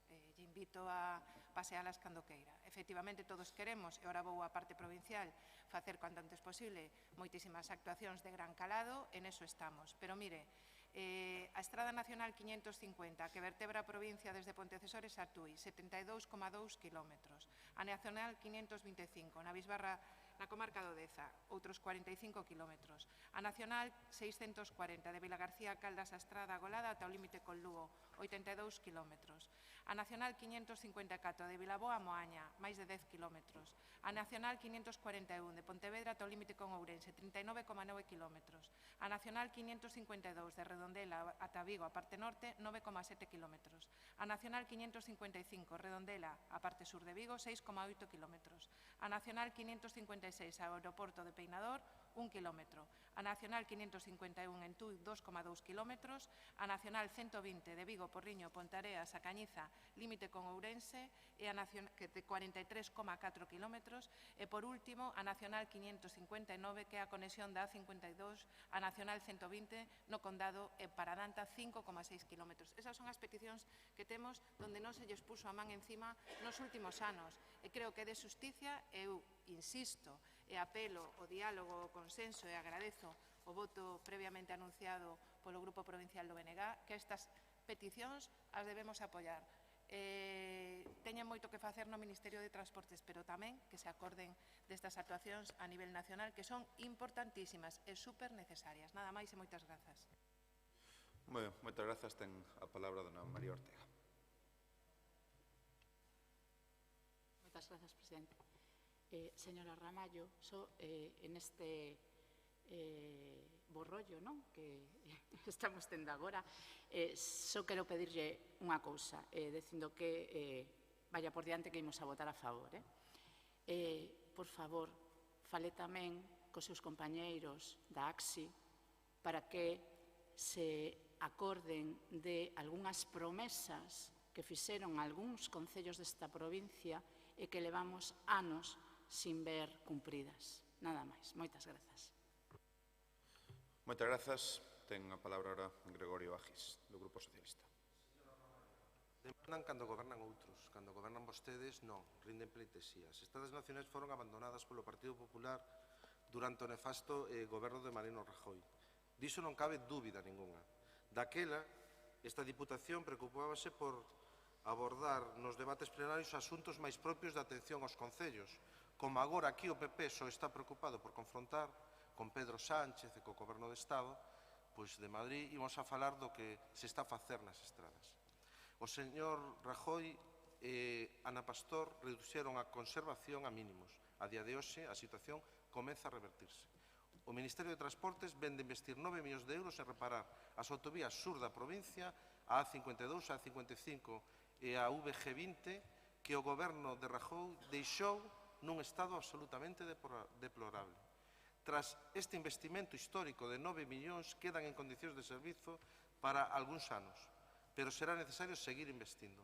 Na Nacional 541 vense de asfaltar íntegramente 2 kilómetros, en Cerdedo-Cotobade, cun investimento de medio millón de euros, e de repoñerse todas as barreiras de contención ata o límite de Ourense, con outro medio millón de euros. Na Nacional 552, en Redondela, estáse a facer unha obra de envergadura, con 2,4 millóns de euros, para correxir o afundimento dun talude. Na Nacional 640, na contorna de Caldes de Reis, vaise facer unha pavimentación por 3 millóns de euros, e na primavera comezará unha reparación integral desta vía que é fundamentalmente para o Deza. Hai pouco ampliouse e reforzouse a seguridade da Ponte de Pedre, con un investimento de 1 millón de euros. Están adxudicados os contratos de mantenimento de 3 zonas da provincia. O último, o da zona norte, Deza, Tabirós, Terra de Montes, en algo máis de 8 millóns de euros. E na primavera comenzan traballos de reparación. A maiores, a demarcación de carretera está facendo un proxecto específico para mellorar o estado do firme nacional 640. E fala vostede da Xunta de Galicia. Voulle a falar do que sei. Voulle a falar de Pollo, da PO 308.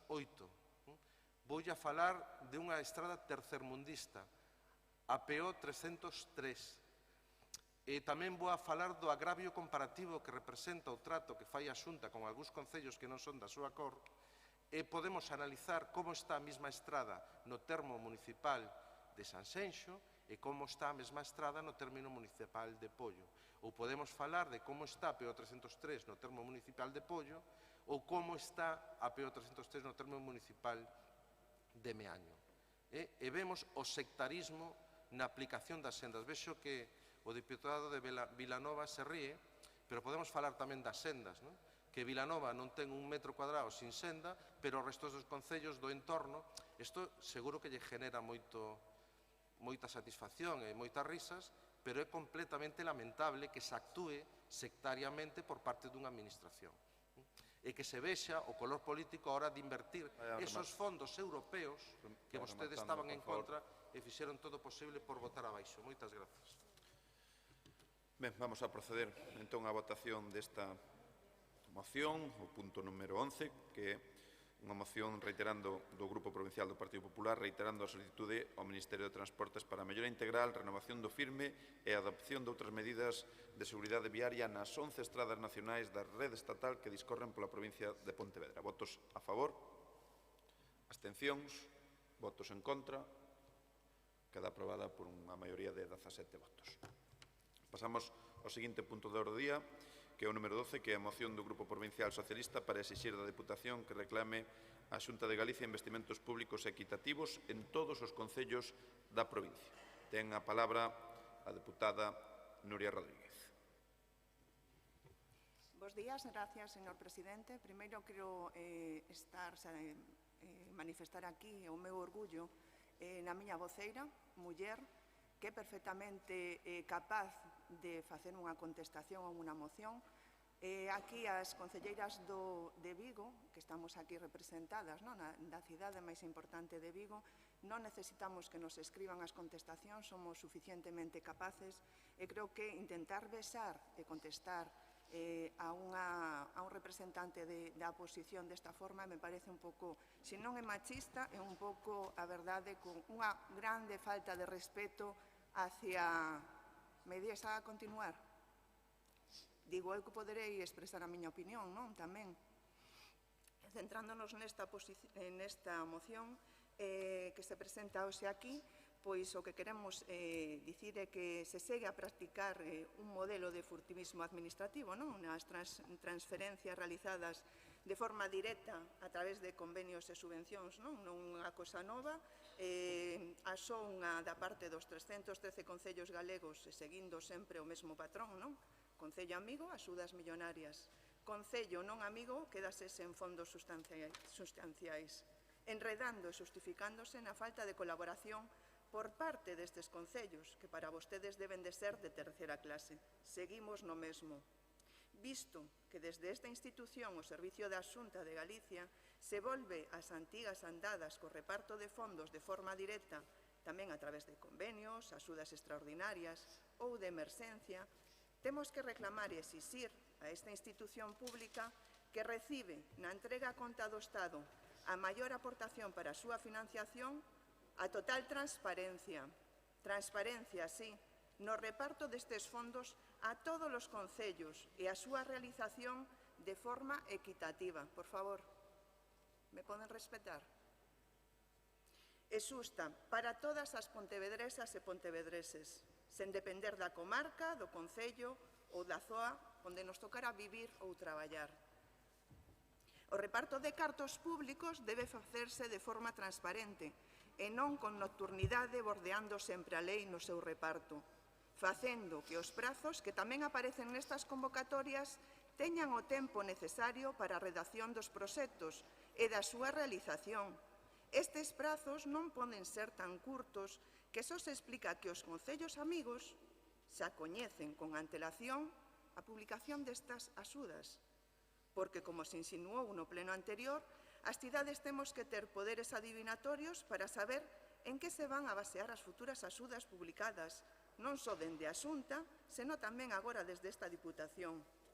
É curioso como se justifican cando reclamamos a ampliación a presentación destes proxectos e se escudan en que todos os concellos tienen unha torre de ideas desenroladas guardadas nos caixóns para presentarse as líneas de axudas futuras.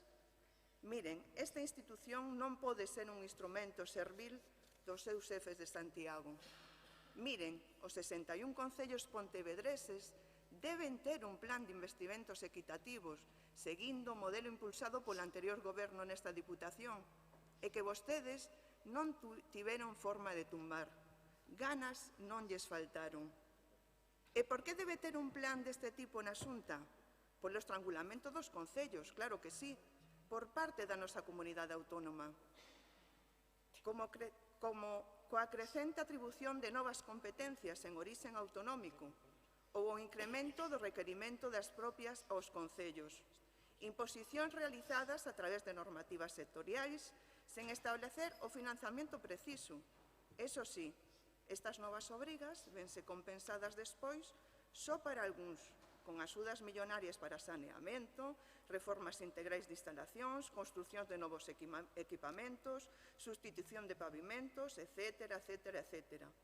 A min, se desde a miña posición estivera a suceder algo parecido, poríaseme a cara verbeña de vergoña.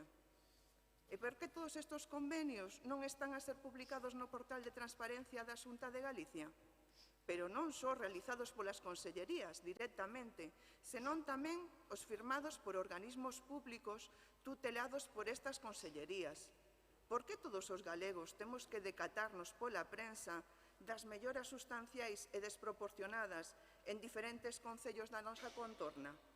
E por que algúns concellos non podemos decidir no destino das inversións no noso territorio? É curioso que algúns vivimos a tutela das inversións sen que nos pregunten cales son as necesidades prioritarias dos nosos cidadáns e outros sesan consultados e recibidos polo presidente da Xunta. Miren, as nosas peticións de acordos nesta moción son totalmente razoables e só buscan a transparencia e o bo goberno. Moitas grazas por escucharme. Moitas grazas. Ten a palabra dona María Ortega do BNG. Moitas grazas. Ben, para o BNG o reparto equitativo dos cartos públicos sempre foi unha bandeira, foi unha demanda que sempre fixo este grupo en todos os sentidos. Non podía ser de outro xeito cando falamos dos cartos que manexa o goberno galego. Polo tanto, o noso apoio a esta moción. O que nos dá pena, o que nos dá realmente pena, é que haxa que traer unha moción para falar de equidade. Creo que isto debería ser así, non? Creo que, bueno, creemos que é o xusto e é o que debería ser. E, ademais, creemos que é o que legalmente ten que ser. Obviamente, entón, traer unha moción para pedir que se cumpla a normativa vixente, pois parecenos triste, canto menos. Tanto o Bloque Nacionalista Galego aposta pola equidade dos territorios á hora do seu financiamento, dos territorios neste caso do país, como do Estado. Por eso tamén demandamos que se revise o sistema de financiamento autonómico e que sexa equitativo á realidade dos territorios, como pasa con algunhas das comunidades autónomas do Estado. Dito isto, reitero o noso voto a favor. Moi ben, moitas grazas. María, ten a palabra o voceiro do Grupo Popular, Jorge Cubera. Grazas, presidente. Ben, esta moción podíase definir prácticamente no Fondo de Cooperación Local. O Fondo de Cooperación Local, que paso a explicar, tras as subas do 67,63% respecto ao 2022 e do 24% con relación ao 2023, no ano 2025, acada a cifra de 168 millóns de euros, 10 millóns máis que no exercicio 2024, que supón un incremento desta dotación dun 6,3% por riba da suba media do orzamento da Xunta. Miren, confunde o Partido Socialista o papel que desempeñan as distintas administracións públicas na organización territorial do noso Estado, de conformidade co artigo 137 e seguintes da nosa Constitución, que distingue tres niveis territoriais: o estatal, o autonómico e o local, sendo a provincia unha entidade local determinada pola agrupación de concellos sen máis competencias propias que a coordinación, asistencia e cooperación xurídica, económica e técnica cos municipios do seu territorio, especialmente os de menor capacidade económica e de xestión. Por lo tanto, a súa razón de ser é a asistencia aos concellos. As comunidades autónomas son institucións de autogoberno, cun amplo listado de competencias garantidas polo bloque de constitucionalidade, que son o Estatuto de Autonomía e a Constitución. O Goberno da Comunidade Autónoma de Galicia, como Administración, debe garantir o exercicio das súas competencias e o cumprimento dos seus obxectivos, e para iso resulta vital a utilización das subvencións públicas como medida de fomento, instrumento mediante o cal se promovan determinadas actuacións e, neste caso, dos concellos, beneficiosas por interese xeral para o conxunto da sociedade. Polo tanto, a incorporación ao Fondo de Cooperación Adicional, un fondo único, como vostedes piden, das dotacións orzamentarias correspondentes ás axudas instrumentais mediante convenios e subvencións, debe ser obxecto dunha análise pormenorizada que non fan nesta moción. Xa que poderían darse algúns dos seguintes problemas. Punto 1. Debe quedar moi claro cales serían as subvencións que se incorporarían co obxecto de evitar dificultades para a realización de actuacións enmarcadas no ámbito das competencias propias das distintas áreas sectoriais da Xunta de Galicia. Por outra banda, podería suceder que algunhas destas actuacións non se correspondan estrictamente coas competencias de todos os concellos. Algunhas delas refírense ou benefician a concellos concretos e teñen carácter nominativo que impide a súa integración nun fondo obxecto de repartición, polo que tamén debería delimitarse correctamente as subvencións con fondos propios que se consideran susceptibles de integrarse nese fondo que propoñen. En terceiro lugar, estas dotacións xa proveñan de transferencias finalistas do Estado ou de fondos propios da comunidade, van a estar supeditadas ás dotacións que se establezan nos orzamentos desas organizacións territoriais aproben, de modo que son dificilmente consolidables dun exercicio a outro. Precisamente, unha das vantaxes que ten o Fondo de Cooperación Local na actualidade é que está establecido nunha porcentaxe fixa, vinculado á evolución dos ingresos da nosa Administración xeral, pero que ten garantido un importe mínimo do que non pode baixar en ningún caso ningún goberno sucesivo. E, por último, deben respetarse o carácter condicionado dos fondos que financian algunhas das partidas integradoras das liñas de axudas da Administración Autonómica, ben por fondos finalistas da AGE, ben da Unión Europea. Miren, o máis destacable dos orzamentos da Xunta para 2025 en materia de cooperación municipal é que recollen unha constante demanda do municipalismo. Neste senso, o incremento do fondo base do Fondo de Cooperación Local, en concreto 5,4 millóns de euros, que se reparten entre os concellos de menos de 15.000 habitantes, que son os que teñen menos ingresos, os que máis dependen das transferencias de outras administracións e os que teñen menor capacidade de aforro. Este incremento representa o 5% respecto da cantidade consignada dende o ano 2011 como garantía de mínimos, partindo de 113 millóns de euros. Ademais do anterior, entre as transferencias correntes e de capital das demais liñas de axuda da Xunta, os concellos recibirán en 2025 15,4 millóns de euros, un 4% máis que en 2024. Polo tanto, se queremos falar de equidade, falemos do Fondo de Cooperación Local. A cantidade total dos fondos que recibirán os concellos galegos por ano que ven entre estas transferencias e a súa liquidación ascende a 626 millóns de euros, un 4,20 por riba da contía de 2025. Polo tanto, o Fondo de Cooperación Local, que son criterios de distribución obxectiva, establécense mediante acordo cos concellos representados no seno da Subcomisión Permanente de Réxime Económico e Financiero da Comisión de Cooperación Local a través da FEGAN, que é un instrumento de financiamento máis dos que contan os concellos galegos.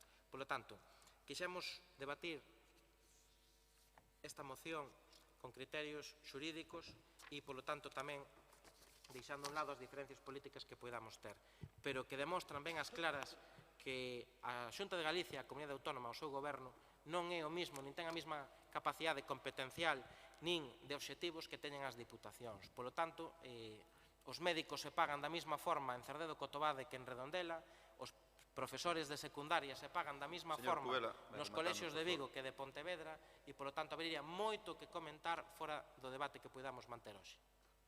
Moitas grazas. De novo ten turnos de intervencións a deputada Nuria Rodríguez do Grupo Socialista. Moitas gracias, señor presidente. Miren, señor Cubera, non confundo nada. Vostedes sempre nestes plenos se nos pon a ler aquí a dar clases e artículos do Estatuto de Autonomía, da Constitución, e ao final non contesta por que non se están a publicar estes convenios que se firman dende todos os chiringuitos da Xunta de Galicia. Miren unha cousa, a Voz de Galicia publicou, e non é sospeitosa a Voz de Galicia de ir en favor desta bandada, la Xunta repite la fórmula y centra sus inversiones en la línea Estrada. A más de uno les llevará a pensar en el día de la marmota. Poco o nada cambian los destinatarios de las principales inversiones en las comarcas. Es decir, Lalín y a Estrada o a Estrada y Lalín. O sea, es curioso que La Voz de Galicia publique esta noticia, ¿no? ¿Verdad? Que normalmente yo creo que a favor mía nunca va, vamos. Miren, les digo una cosa, está claro que lo que defienden aquí es la barra libre para sus amigos, pero non porque lles interese unha transparencia que nos dé información clara sobre como se reparte o diñeiro de todos os galegos. De todos os galegos, tamén somos galegos os que estamos sentados aquí enfrente, A Xunta de Galicia, os seus organismos autónomos, as entidades de dereito público vinculadas ou dependentes da Administración Autonómica, as sociedades mercantís, con capital tamén público e maioritario de Administración Autonómica, as fundacións, os consorcios, é dicir, o que lle dicía, todos os seus chiringuitos teñen vía libre para o reparto dos seus cartos e dos seus fondos en control. A transparencia para a Xunta de Galicia é unha quimera. O rexistro de convenios, como lle decía, da Xunta de Galicia está inoperante dende a súa creación.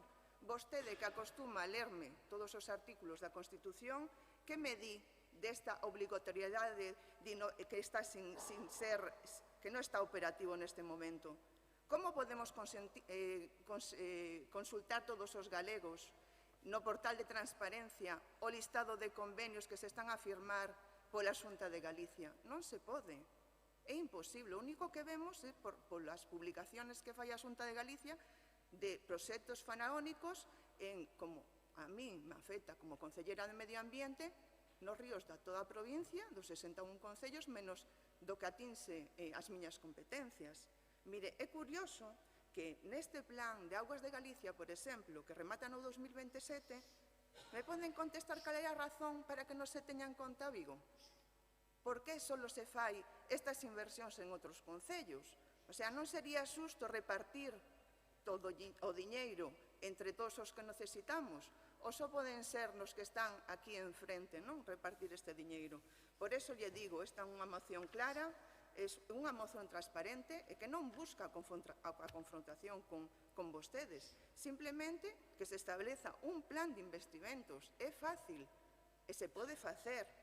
Tamén queremos que a participación dos concellos neste plan, como é normal, por que non podemos opinar os concellos de como se reparte o diñeiro de todos os galegos? E por que non vamos a demandar a eliminación dos convenios a dedo?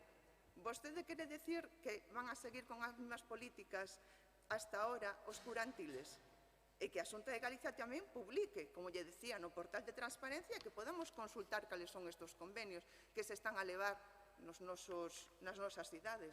Moitas grazas. Moitas grazas. Ten a palabra don Jorge Covelo. Agradezo o tono e o respeto do debate que eu creo que debemos manter nesta casa e en todas as demais de ámbito de representación político. Vostede defende unha posición, vou defender a miña. Suporá seguro que a réplica pola súa parte, pero vou non facer. Miren, no pasado mes de febreiro do ano 24, vimos cumprir agora un ano, os galegos e as galegas decidiron co seu voto libre nun proceso democrático a representación no Parlamento de Galicia e, polo tanto, a elección do presidente galego. Os galegos e as galegas manifestaron de forma contundente tamén nesta provincia, e así foi o reparto de escaños, que querían para Galicia.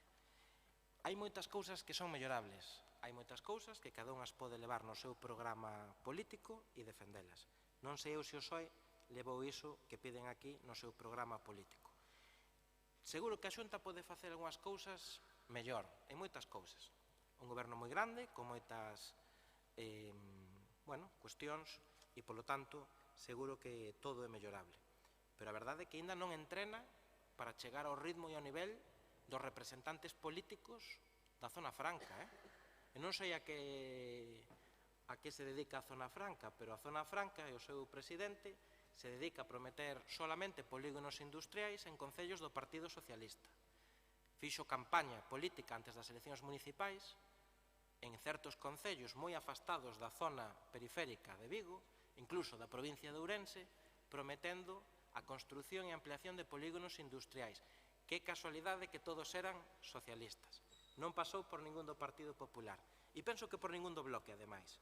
E, polo tanto, temos que entender que o Goberno galego ten que confirmar unhas expectativas de resultado, de eficacia, de normas e, sobre todo, de destino. E non é unha diputación, non é unha entidade local. E hai que recoñecer que a Comunidade Autónoma de Galicia ten máis do 70% dos procesos de concesións de subvencións mediante procesos de concurrencia competitiva. Habería que ver que concellos son os que van a esos procesos, que teñen a mesma oportunidade indistintamente da cor política. E, polo tanto, a concesión e a normativa de subvencións está regulada. E saben dende que ano está regulada? Dende o ano 2007. Foi un ano no Ecuador dun goberno no que non estaba o Partido Popular. Estaban dúas formacións políticas representadas aí en frente a nosa que gobernaban. E mire, o artigo 19 da Lei 9/2007, do 13 de xuño de Subvencións de Galicia, prevé a posibilidade de concesión directa de subvencións, porque na Xunta hai decisións, en base atendendo tamén a peticións dos concellos, como fai o de Vilagarcía, como fai moitos outros, que son atendidas. Xa me gustaría a min, sendo do Partido Popular, que atenderan todas as miñas peticións, pois non o fan. E, polo tanto, isto tamén hai que sabelo. Con todo o respeto, vostedes, creo que esta é a terceira vez que traen aquí esta moción dende que eu son diputado provincial, e, polo tanto, cada 2 anos se acordan de traer esta moción, que está moi ben, pero é un auténtico brindis ao sol. E se hai alguén, se hai un goberno que si demostrou, como entidade local, a que está dirixida e cales son os seus fins, foi esta Diputación e o actual goberno.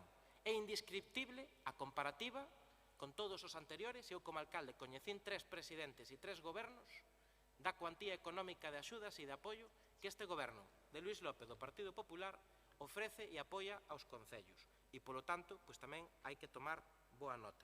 Mais nada, presidente. Moitas grazas. Bueno, pois, sen máis, non habendo...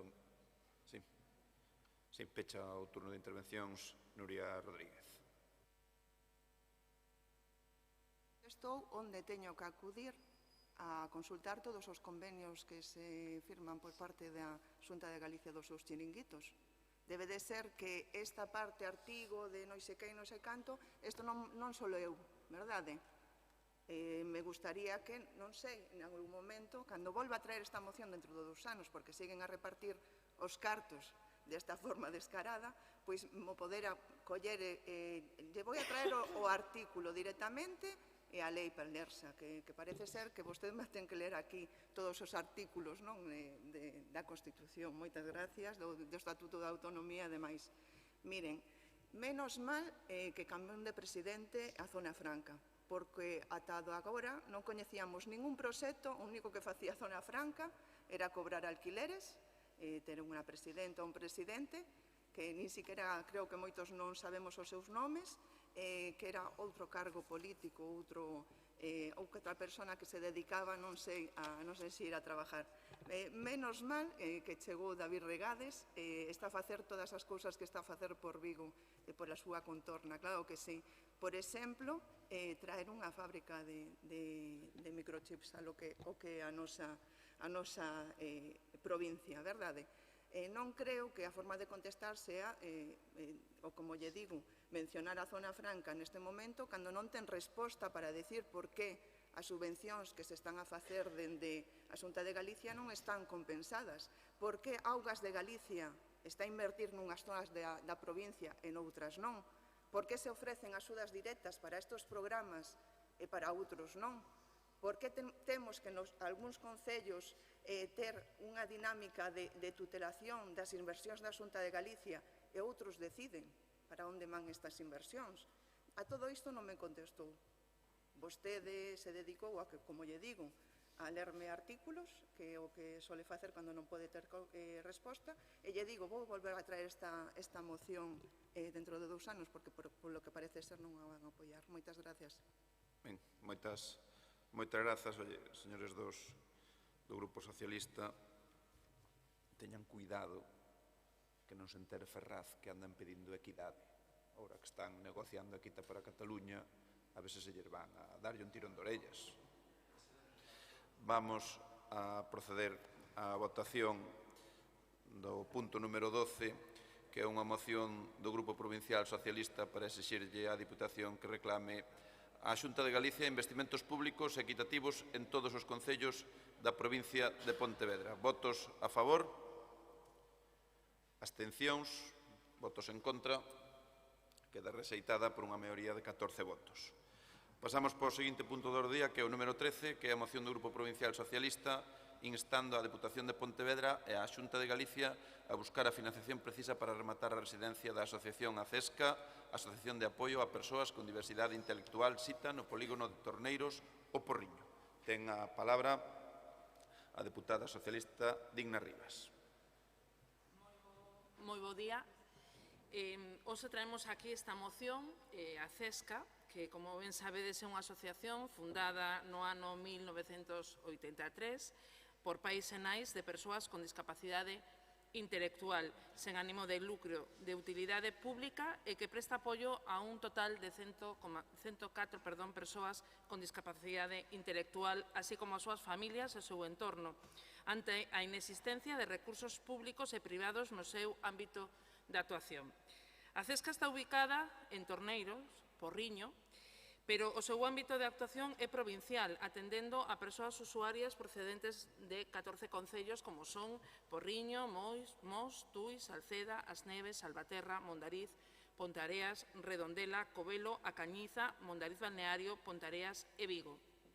E conta coa seguinte infraestructura: un centro de educación especial que ten como finalidade proporcionar o apoio preciso ao alumnado para que reciban unha resposta educativa que dé resposta tamén ás súas necesidades e que lle permitan integrarse plenamente na sociedade actual, con un total de 224 nenos e nenas atendidos nas diferentes fases de atención TPRA, educación inclusiva e área de adultos. Un centro ocupacional formado por 37 persoas maiores de 16 anos que dispón de diferentes talleres ocupacionais e con un servicio de axuste persoal e social. Un centro de día que dá apoio a 38 persoas, cuyo obxectivo é o desenrolo de obxectivos e metas individuais e conta con un plan de desenrolo individual para acadar unha mellora da calidade de vida. Un centro especial de emprego, LUME, para promover e facilitar a inserción laboral das persoas con discapacidade, impartindo formación en actividades como sardinería, limpeza e apoio á dependencia, preparación de posicións, etc. Actualmente, contan con 50 persoas no programa de formación dual en hostelería que levou a cabo a apertura da cafetería Lume, ubicada no Parque O Piñeiro de Torneiros. A día de hoxe, cabe destacar a construción da residencia, que por eso hoxe estamos aquí, que está en fase de construción e cuyo proxecto se denomina Miña Casa, Miña Comunidade, deseñada para beneficiar a 40 persoas en praza de vivenda con centro de día e 10 en praza de centro de día situado tamén no polígono de Torneiros Porriño. Dito proxecto pretende dar resposta á necesidade inmediata das familias de persoas con discapacidade intelectual e seguir garantindo un futuro para os seus fillos e fillas no que dispoñan dun fogar e apoio aos seus familiares cando estes xa non poidan. O orzamento total da obra supón 4.301.000.000 con IVA incluído, dos cales 1.550.000 están pendentes de obter financiación. Claro, os medios de comunicación xa recoñían hai 2 anos as declaracións, en este caso, do propio alcalde de Porriño, que está aquí, que é deputado provincial, onde agradecía un vestimento da Xunta para facer realidade este proxecto. O Concello de Porriño falaba da importancia da implicación de todas as administracións para facer posible que a CESCA pudese levar adiante estas iniciativas en beneficio, e o repito hoxe, que creo que é importante, das persoas con discapacidade intelectual non só do Porriño, senón de toda a Bisbarra. Alejandro Lorenzo reiterou o apoio permanente á CESCA, un xesto que tamén a conselleira Fabiola García aproveitou para poñer de relevo o compromiso do Concello porriñés na atención ás persoas con discapacidades e cos maiores e afirmou que o Goberno galego seguiría a traballar da man do Concello. Pero claro, hoxe nos trae esta moción aquí porque non se están cumplindo esas verbas e esas boas intencións do 2022. Tendo en conta que dita obra ten que estar rematada en decembro do ano 2025, ao tratarse de fondos procedentes de Europa, e que a día de hoxe é inviable asumir o coste total da obra por parte da Asociación ACESCA. O Grupo Provincial Socialista propomos, en este caso, solicitar a colaboración económica ás diferentes administracións para que poida sair adiante unha importante iniciativa social e da que estamos seguros e seguras todos compartimos a mesma sensibilidade. Por todo sinalado anteriormente, o Grupo Provincial Socialista somete a consideración do Pleno o cumprimento do seguinte acordo: instar a Deputación Provincial e a Xunta de Galicia a estudiar coa máxima celeridade posible as vías de colaboración económica coa Asociación ACESCA para que poidan rematar o proxecto de construción da residencia Sita, como decía dende o principio, no polígono Torreiros Porriño. Moitas grazas. Ben, moitas grazas. Ten a palabra a diputada do BNG, María Ortega. Moitas grazas. Ben, dende o grupo do BNG non só creemos que a Deputación e a Xunta teñen que buscar vías de colaboración para solventar este problema de financiamento, senón que creemos que os coidados teñen que estar institucionalizados. Creemos que son as administracións con competencia as que teñen que financiar os servicios ás persoas, discapacidade, persoas maiores, nenos e nenas, adolescentes, drogodependentes, etcétera, etcétera, un largo etcétera. E por iso non deberíamos atoparnos neste punto.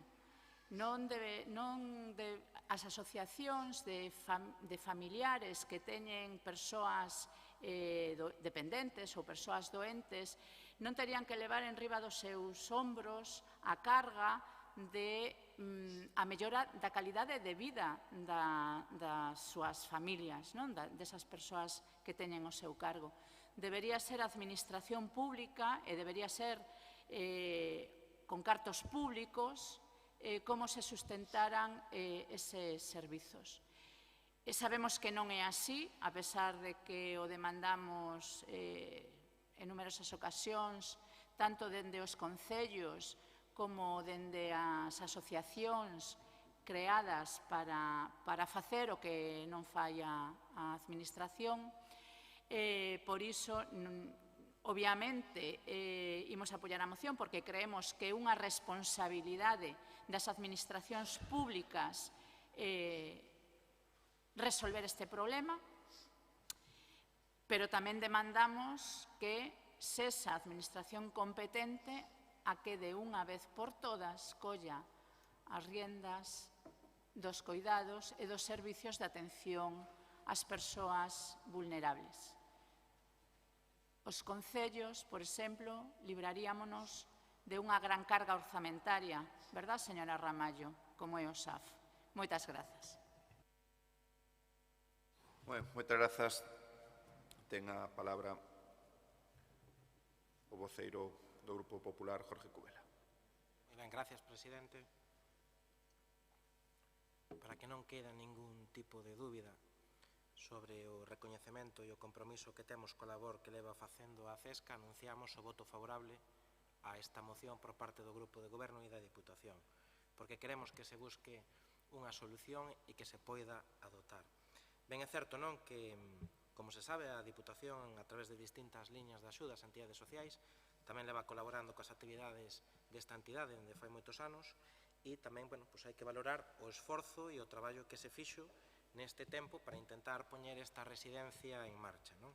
E hai que dicilo, por ser xustos, porque é un feito que a Xunta de Galicia, a través dos fondos MMR, no ano 22, a que concurreu esta asociación, pois foi apenas 3 meses despois das primeiras reunións, obtivo unha axuda de 2 millóns de euros para poñela en marcha.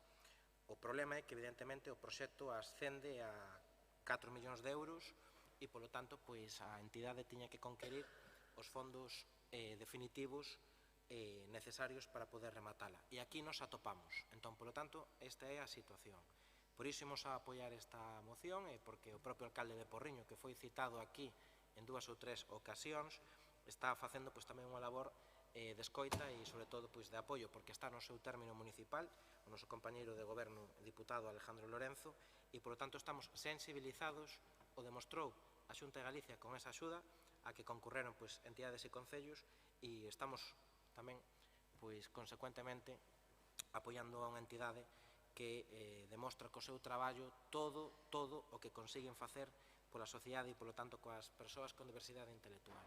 E, polo tanto, dentro do tono que debe ser o debate desta moción, queremos intentar, dende as partes que nos toquen a todos, intentar botar unha man para resolver a situación, que non é fácil. Gracias. Moitas grazas, señor Cubela. Ten de novo a palabra a deputada dona Digna Rivas.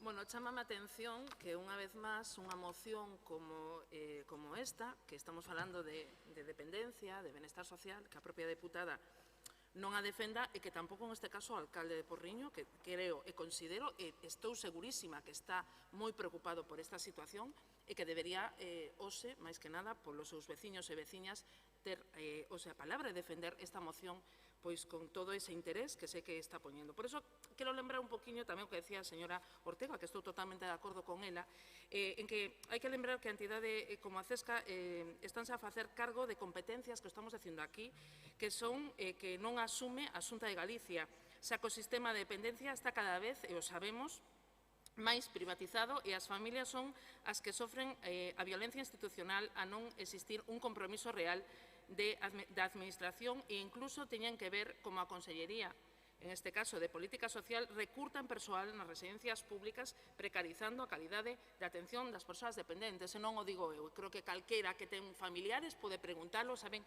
na situación que se está. Tenemos que remontar tamén ao ano 2007, non que se inaugurou a última residencia pública, o que lles deixa ás familias a única opción de acudir a centros privados, polo que se paga en este momento máis de 3.000 euros o mes.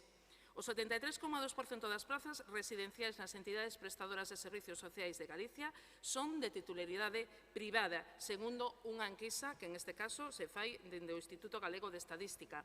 No mes de xaneiro, o presidente da Diputación de Pontevedra, como ben estabes dicindo, Luís López, e a deputada de Benestar Social visitaron a sede de Porriño, de Acesca, e puderon comprobar in situ o estado das obras realizadas ao amparo da subvención, que sí, de 10.000 euros, en total son uns 14.000 euros que se está dando dende a Deputación, pero que, aparte de todo ese, en este caso, que se lle está dando a CESCA, que se lle vai a poñer tamén este ano como un dos colectivos candidatos aos primeiros premios sociais que entregará a Diputación, en este caso, no 2025, todo isto non é suficiente. Eles non queren, en este caso, boas accións ou bons xestos, o que necesitan, en este caso, son feitos. A CESCA necesita rematar o seu proxecto de construción de residencia de Torneiros antes de que remate este ano. Esa é a realidade. E a día de hoxe só teñen boas accións, boas propostas, boas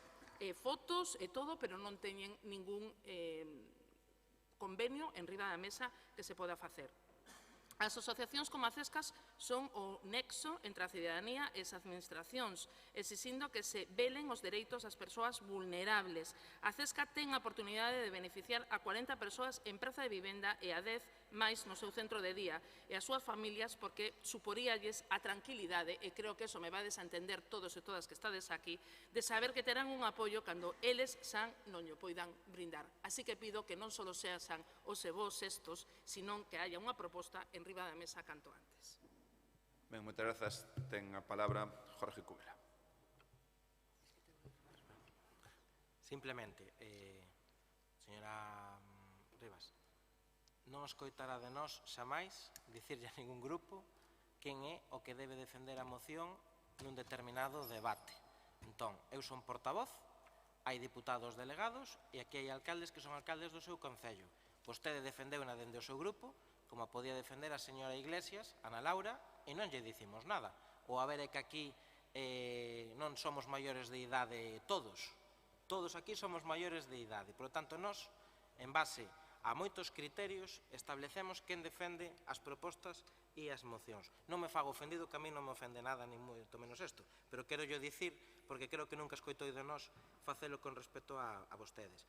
Claro que valoramos e recoñecemos a labor infinda que fai a Asociación Acesca, como valoramos o que fai Cogami, como valoramos o que fai Juan 23, como valoramos o que fai Cáritas, como valoramos o que fai Adapta ou o que fai a Velaíña. E, polo tanto, home, moi ben, está ben, de acordo, vamos a intentar todos por da nosa parte. No ano 2022, a Cesca recibiu unha subvención de 2 millóns de euros do Goberno do Partido Popular na Xunta de Galicia. Vostedes no ano 22, na Diputación, que tamén lle piden ahora a Diputación que poña pasta, gobernaban na Diputación. Non lembro ningún tipo de compromiso por parte da presidenta da Diputación anterior, Carmela Silva, a nombro con todos os respetos, a este proxecto.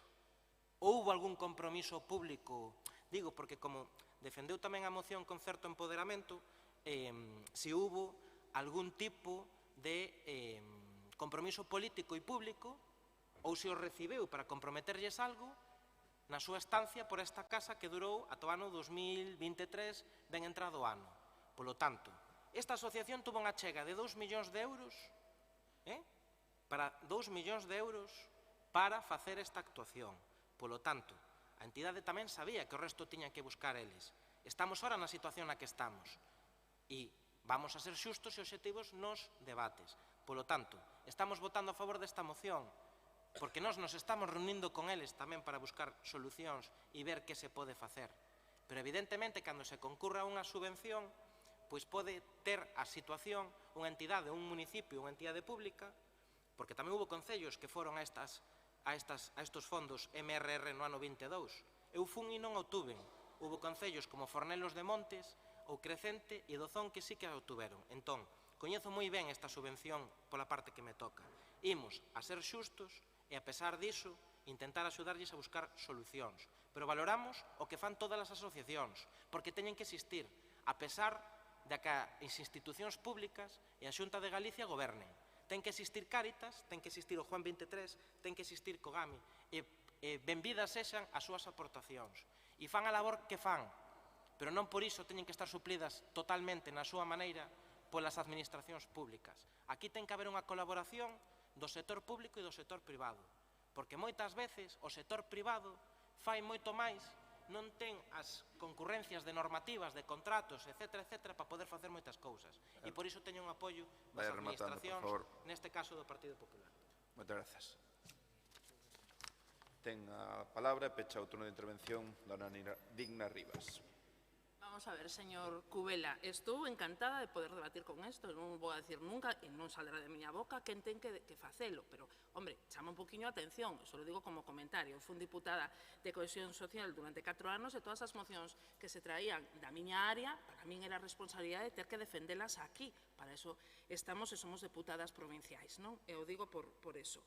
Pero claro, é que está, con todo respeto tamén, señor Cubela, dicindo todo o rato do resto de asociacións e colectivos que moi ben sei dos que está a falar, que fan un traballo moi grande en esta provincia de Pontevedra, pero claro, se esquece de algo moi importante, é que a competencia en dependencia é da Xunta de Galicia, e o sabe.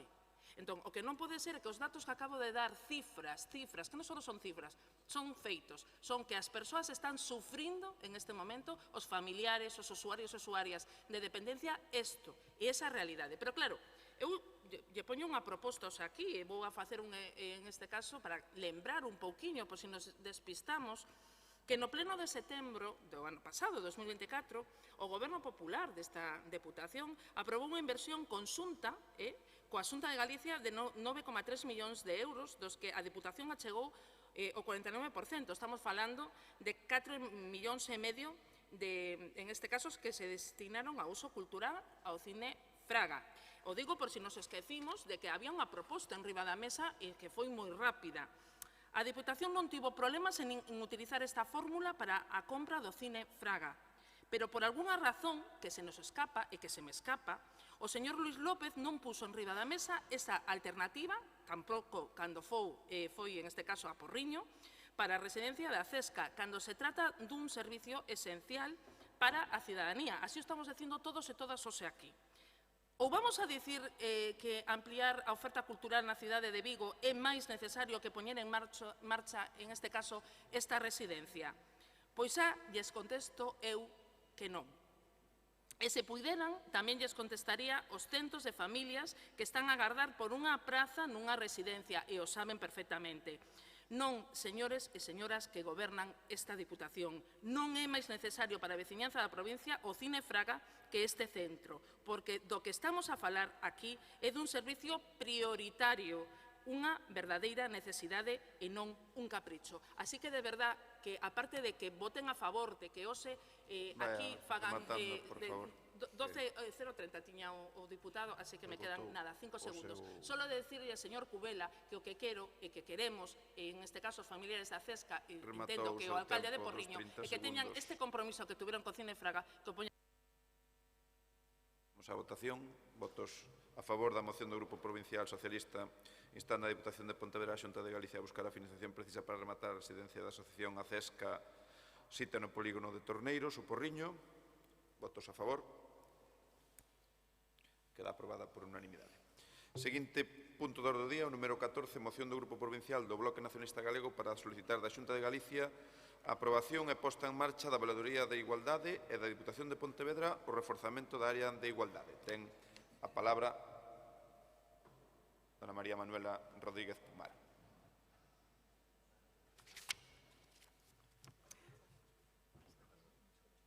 Bo día, de novo. Ben, o feminismo é unha necesidade para responder ao rearme do machismo e ao avance das posicións máis reaccionarias e mesmo fascistas que hai ao longo do planeta.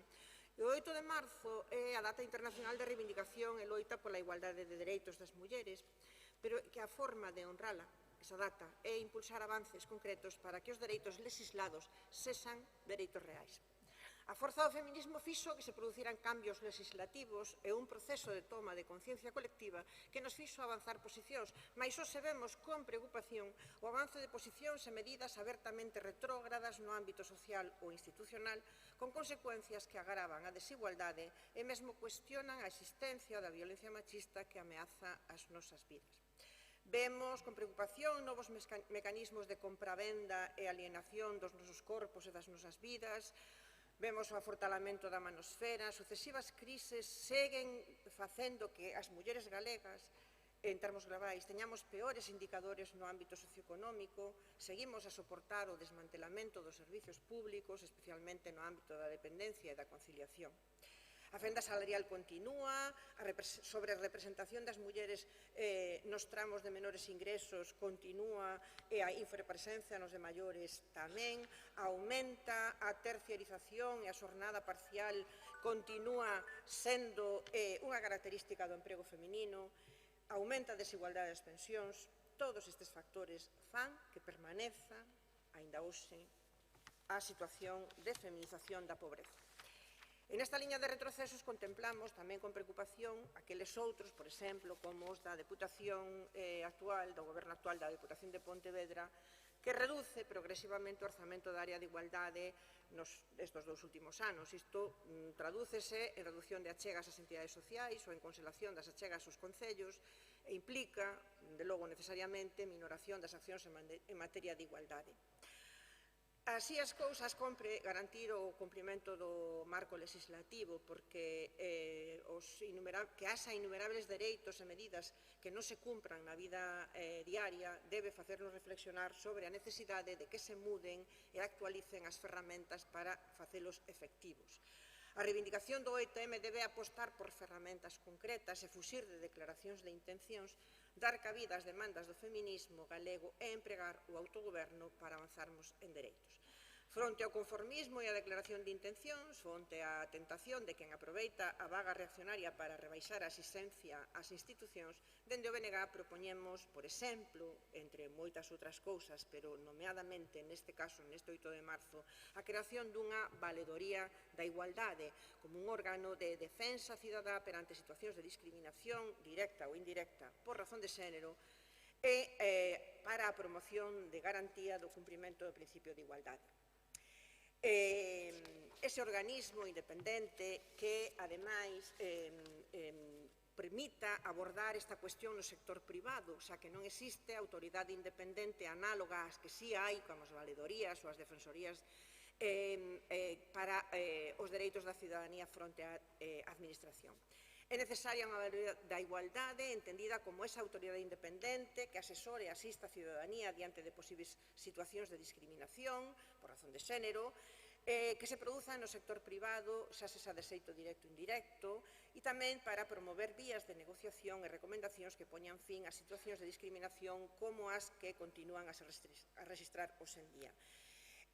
Por iso, nos acordos desta moción, propoñemos instar dúas vías.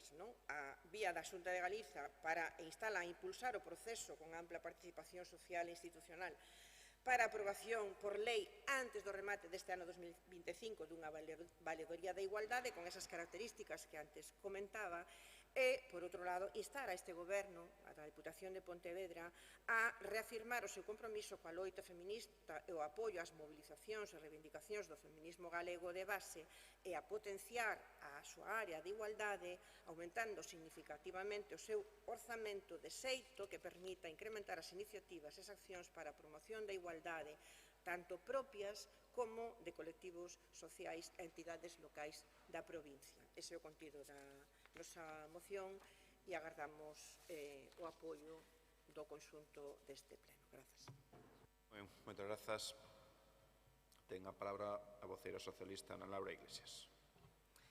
Moitas grazas, presidente. Vou comezar por decir que despois de escoitar a intervención que fixo hai un momento a deputada María Ortega, entendemos moitas cousas, entendo moitas cousas. Se non condenan unha caricatura machista contra unha conselleira, cosa que as socialistas e os socialistas fixemos dende o principio, que vou a esperar eu de vostedes do que acaba de dicir. E teño serias dúbidas de que a súa compañeira Manuela este de acordo con vostede cando, por un comentario similar, o seu grupo, xunto co do Partido Popular, abandonaron o pleno de Gondomar. O mesmo comentario polo que a señora Sánchez foi correndo a facerse unha foto na porta do Concello de Gondomar, pero que agora non ten vergoña en dicir o mesmo e non atreverse a pedir desculpas. Todos os avances en igualdade na historia democrática do noso país viñeron da man do Partido Socialista. A aprobación da Lei contra a Violencia Machista, o impulso ao Pacto de Estado contra esta violencia, a aprobación da Lei de Igualdade, as leis de interrupción involuntaria do embarazo, medidas no ámbito laboral para loitar contra a brecha salarial, a creación de instrumentos de protección para as mulleres víctimas de violencia, a aprobación dunha lei integral contra as agresións sexuais, a aprobación de normas para favorecer a presencia paritaria das mulleres ou tamén tantas normas no ámbito da cultura, do deporte ou da ciencia. A igualdade, para o PSOE, é un principio fundamental e irrenunciable. Ogallá fose así para todas e todos.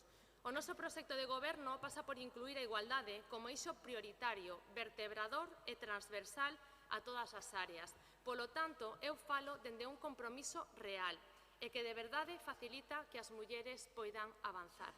Nesta moción que presentan vostedes, no primeiro punto plantexan que esta Deputación reafirme o seu compromiso ca loita feminista e o apoio ás mobilizacións e reivindicacións.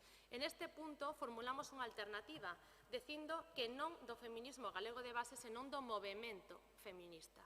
E eu digo porque hai moitas mobilizacións e reivindicacións que, por exemplo, non defenden a abolición da prostitución ou que fan que o día 8 de marzo as manifestacións esan máis reivindicativas de colectivos que das mulleres que somos máis do 50% da poboación.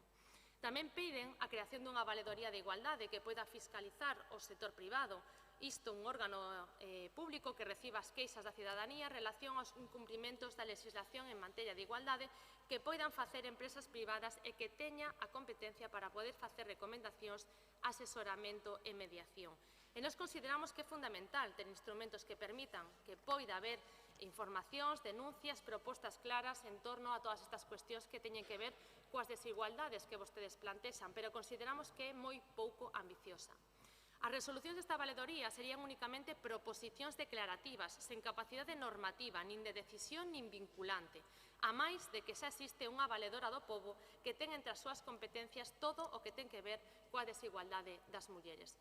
Polo tanto, parécenos moi pouco ambiciosa a súa proposta e que non é o que realmente precisa o impulso á igualdade. É por iso que presentamos unha emenda na que solicitamos a creación dunha estructura pública sólida e especializada para defender os nosos dereitos, que ten que pasar pola creación dunha Consellería de Igualdade garante da igualdade como eixo vertebrador da actuación do Goberno galego, pero tamén que se poñan en marcha unidades de igualdade entre mulleres e homes en todas as consellerías do Goberno galego para que se estenda de forma transversal a aplicación eficaz do principio de igualdade a todos os eidos da Administración autonómica. E, por último, que se cree o Instituto Galego da Muller, organismo co que conta o Goberno de España e a maioría das comunidades autónomas e, como non, de Galicia nin rastro. Realmente isto é ambicioso. Isto é poñer as mulleres no centro, no protagonismo que a metade do mundo ten que ter. E en Galicia, o menosprecio, a loita para acadar unha igualdade real entre mulleres e homes comezou xa baixo a presidencia do señor Feijóo, suprimindo o Servizo Galego de Igualdade no ano 2010 e culmina agora co señor Rueda, primeiro quitándolle o rango de Secretaría Xeral ás políticas de igualdade e despois desligando as políticas de igualdade da loita contra a violencia de xénero, dando a entender que a orixe desta violencia non é o machismo. Este novo organigrama, sumado á dependencia das políticas de igualdade da Consellería de Política Social, que nos devolve a unha visión totalmente asistencialista, carente da necesaria abordaxe integral das discriminacións por razón de sexo, fainos retroceder máis de 2 décadas na concepción das políticas de igualdade, defendendo así as mesmas teses que os seus socios de extrema dereita. O Partido Popular leva xa moito tempo unindo o seu futuro á ultradereita, que nega a violencia, que nega a desigualdade das mulleres. Moitas grazas. Moitas grazas. Ten a palabra a deputada Sandra Bastos. Presidente, moi bo día a todos e a todas. Señora Iglesias, eu entendo que calquera persoa pode ter un mal día. Entón, creo que a que teña que pedir disculpas é vostede, a vicepresidenta. Absolutamente, por esa pataleta desnortada que o que fai é dano, como lle comentábamos. Deixen de usar o feminismo. Deixen de usar o feminismo. Recordábame tamén a outra vicepresidenta, neste caso do Estado, que tamén estaba aterrorizada porque lle chamaron guapa, cousa que fai ela tamén normalmente. Ao final, confundimos, enredamos e retrocedemos, vostedes que van de progresistas. Todo o meu apoio á miña compañeira, a vicepresidenta Luisa. Neste grupo de goberno que temos na Deputación, se hai algo que temos claro e que nos diferencia da época anterior, é a loita pola igualdade. A loita pola igualdade que non reside en ningún despacho, non é exclusiva de ningunha área, nin é propiedade de ningunha persoa. É un movemento transversal que abranque todos os ámbitos da vida política e social desta provincia. Nesta provincia hai persoas e colectivos que son referentes, fontes de inspiración e exemplo a seguir. E por ese motivo, é polo motivo que impulsamos iniciativas encamiñadas a fomentar e recoñecer proxectos para acadar unha sociedade igualitaria, como son os novidosos premios Boas Prácticas ou Ti que pensas da igualdade. Pero tamén reforzamos programas de éxito como Mulleres no Foco ou Mulleres que Opinan, e ademais impulsamos os investimentos en igualdade con unha suba de case o 2% na partida de igualdade neste orzamento do ano 2025. Así mesmo, tamén valoramos os méritos e a capacidade á hora de nomear as persoas responsables de departamentos estratégicos, como Cooperación, Deportes, Turismo ou Museo de Pontevedra. Todas elas son prioritarias para nós. Todas elas están lideradas por mulleres e con enorme éxito, debo engadir. Algo que constata co que pensan entidades afíns, que digo que contrasta, co que pensan entidades afín ao bloque. O Bloque Nacionalista Galego, que non se lle pon a cara vermella cando dedican panfletos machistas a unha muller. Muller antes que concelleira, non nos esquezamos, para criticar o seu traballo. Motivo polos que todos os galegos e galegas seguimos agardando desculpas. Tamén da portavoz nacional, Ana Pontón, que garda un silencio tan cómplice como cobarde. Similar o de hermana, yo sí te creo, pero si no es de los míos. Y condenamos el machismo día sí, día también, pero no si lo hacen los nuestros. Bueno, dende a Deputación tamén loitamos contra a violencia de xénero. Este mesmo mes, en ir máis lonxe, unha visita ao CIN da Guarda, o que esta institución recoñecerá un galardón dos premios Boas Prácticas, o presidente Luís López lembrou os 460.000 euros que a Deputación destina a este asunto. A disposición dos concellos de menos de 20.000 habitantes, 260.000 euros. E dos colectivos que traballan pola igualdade, 200.000 euros. Un programa de subvencións de ata 6.000 euros para os concellos e 7.000 para as asociacións, co obxectivo de deseñar estrategias de prevención da violencia machista e a atención ás súas víctimas. E de xeito indirecto e transversal, esta Deputación tamén aposta pola corresponsabilidade, a conciliación e a sensibilización. As medidas mencionadas son unha mostra de que existe outra forma de facer política de igualdade, que é seria, que é rigurosa e que, ademais, é eficaz, con feitos concretos.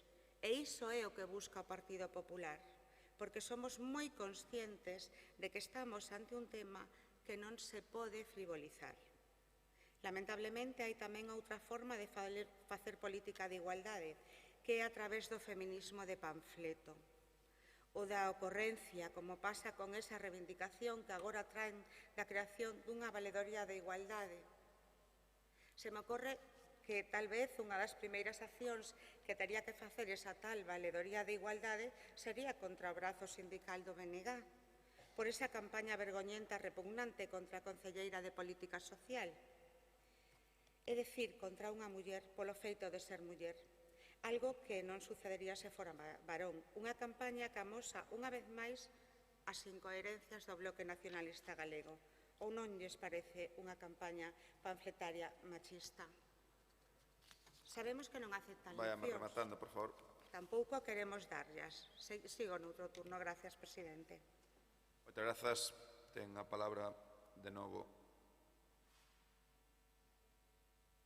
María Manuela Rodríguez Pumar, do Bloque Nacionalista.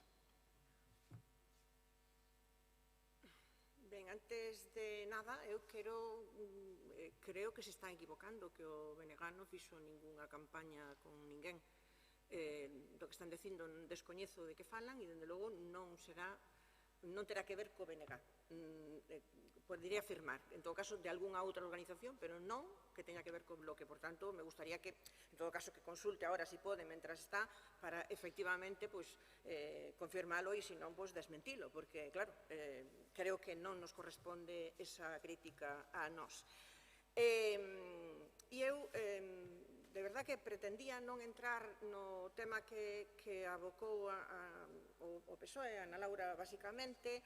Eu non quería entrar no caso que ocurriu en Gondomar, mas vou ter que falar, vou ter que dicilo, e non quería, porque, bueno, xa quedou no pasado. Quizá podemos decir que hai unha certa corrección nas actitudes, mas non se pode comparar o que hoxe interpretaron como unha intervención machista ao que ocurriu no Concello de Gondomar no ano 2001, cando o señor alcalde lle di a portavoz municipal do PP, Paula Bouzós: vostede non sabe nin o que presenta, vostede presenta o que lle escriben, pero non é só o que dixo, senón é como dixo, o ton e a expresión.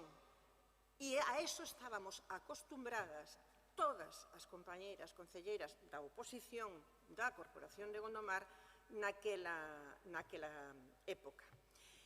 Eu naquele momento pedín que retirara esas palabras ao alcalde, mais o alcalde non só non o fixo, senón que apagou o meu micro e non me permitiu falar, retiroume a palabra. E ante esa decisión, as compañeiras decidimos abandonar o pleno. porque as faltas de respecto ás concelleiras serán reiteradas, con esa carga que todas as mulleres, desgraciadamente, sabemos cal é. E, desde logo, no BNG témolo claro, naquel momento e agora, a sororidade, a solidariedade con todas e entre nós. E, como dicíamos daquela, o grave non era quen saíra a defender quen, senón o grave era que houbera que defenderse. O que estou segura é de que a propia Ana Laura podría pensar cousas semellantes a respecto de situacións de hoxe con respecto a outras persoas, portavoces, ou alcaldes, ou alcaldesas, ou alcaldesas non, máis ben falamos de comportamentos de compañeiros porque parece que algúns os traen aprendidos de fábrica.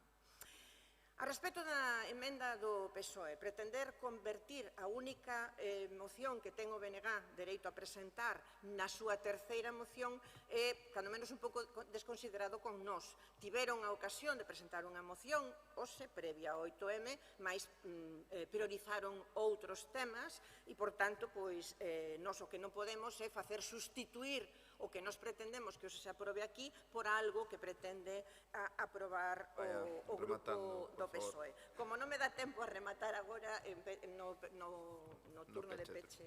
Moitas grazas. Seguirei. Ten a palabra dona Ana Laura Iglesias. Sí, moitas grazas, presidente.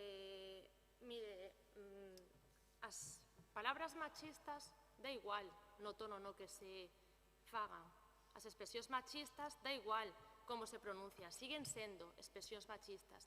E dicirlle a unha deputada que a outra que non sabe que me escribiu o discurso, pero que seguramente fora o alcalde, un home, pois é un tema moi machista. Pero claro, volvemos ao principio,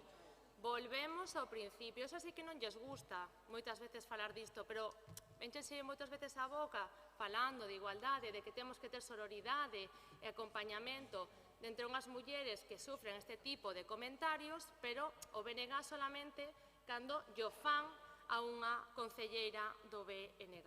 E a deputada de Igualdade condena o machismo só cando lle interesa. Ven aquí a condenar unha publicación machista feita por un sindicato a unha concelleira que, por certo, eu condeno aquí claramente, e o digo públicamente, aquí o dixen onde faga falta, o igual que fixeron as miñas compañeiras do Partido Socialista e compañeiros tamén, pero non fai vostede o mesmo condenando un comentario machista feito pola súa compañeira.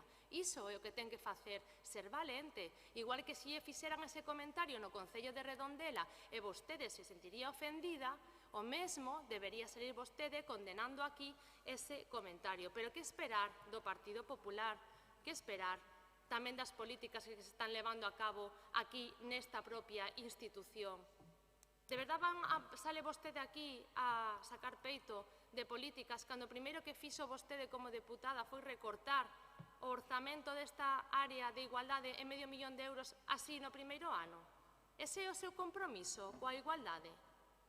Cantos programas novidosos como os que puso en marcha o anterior goberno puxeron vostedes, implantaron vostedes aquí nesta Diputación, no seu goberno? Se o que fixeron foi vincular as áreas de benestar social, reto demográfico e familia, de igualdade, é dicir, lanzar a mensaxe ás mulleres de que voltamos ao modelo dos cuidados e o rol das mulleres no fogar tradicional. Por non falar de que o seguinte que fixeron tamén foi rebaixarlle en €100.000 as achegas ás entidades sociais sen ánimo de lucro que loitan pola participación das mulleres en todos os eidos da nosa sociedade. E ven agora que falar de que este ano lle aumentaron un pírrico 2%, pero se ni siquiera chegan o orzamento que tiña o anterior goberno en materia de igualdade. A parte diso, do chazo orzamentario, propuséronse vostedes volver a invisibilizar e ocultar as mulleres da nosa historia. Que foi, que é da Escola de Igualdade María Viñals? Unha escola referente en todo o Estado de encontro, formación e reivindicación do movimento feminista. Que foi desa escola? Que fixeron vostedes con ela? Absolutamente nada. Deixaron no esquecemento. E como último golpe de efecto, voltaron vostedes a traer a censura a esta institución, cando vetaron a catro poñentes que ian participar no programa Aquí faltan páxinas, da que agora vostede tanto fala, por razóns estrictamente ideolóxicas. Pero como pode vostede falar de feminismo e de igualdade? Si non practica ningunha destas cousas, sendo vostede deputada de Igualdade. Rematou o turno de intervención. Moitas grazas. Ten a palabra de novo a deputada do Partido Popular, Sandra Bastos. Grazas, presidente. Señora Iglesias, recordo cando me dixo que me formara, xa teño moita formación en igualdade, pero continuarei facéndoa. Pero agora demóstrame que o que falaba é das súas carencias. Está absolutamente desnortada. Efectivamente, hai anos que xa pedían vostedes unha valedoría das mulleres con capacidade para sancionar administrativamente as empresas que cometan discriminación por cuestións de xénero, pero que xa existe en Galicia. Por certo, a lei que se aprobou no 2023, en a que vostedes se abstiveron, contén no título 8, no que se fala do valedor do pobo, ao que se lle asigna a competencia para velar pola igualdade de trato de oportunidades entre mulleres e homes e pola erradicación da discriminación por razón de sexo.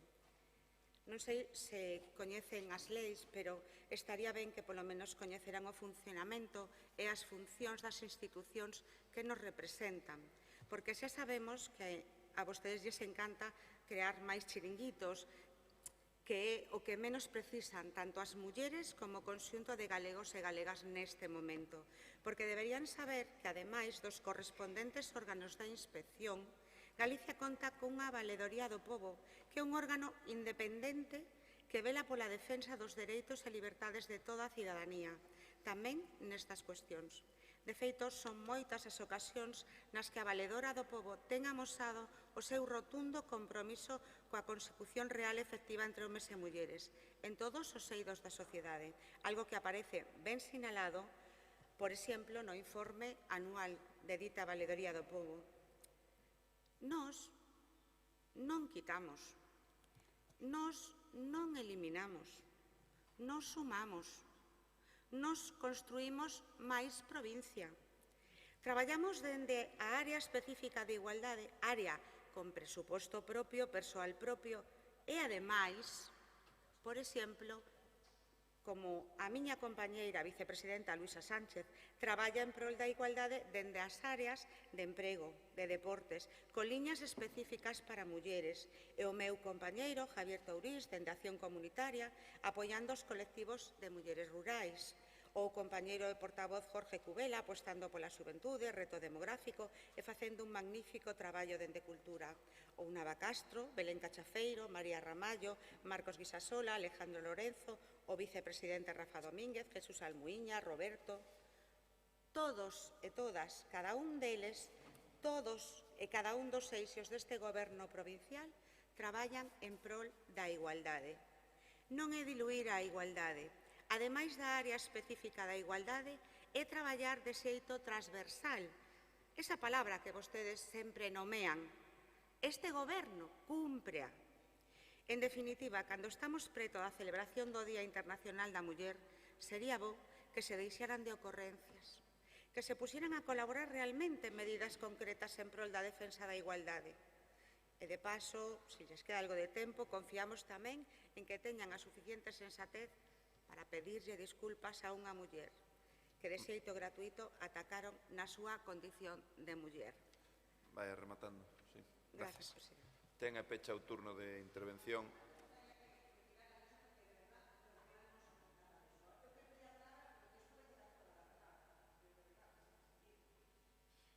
Pecha o turno de intervención María Manuela Rodríguez Pumar.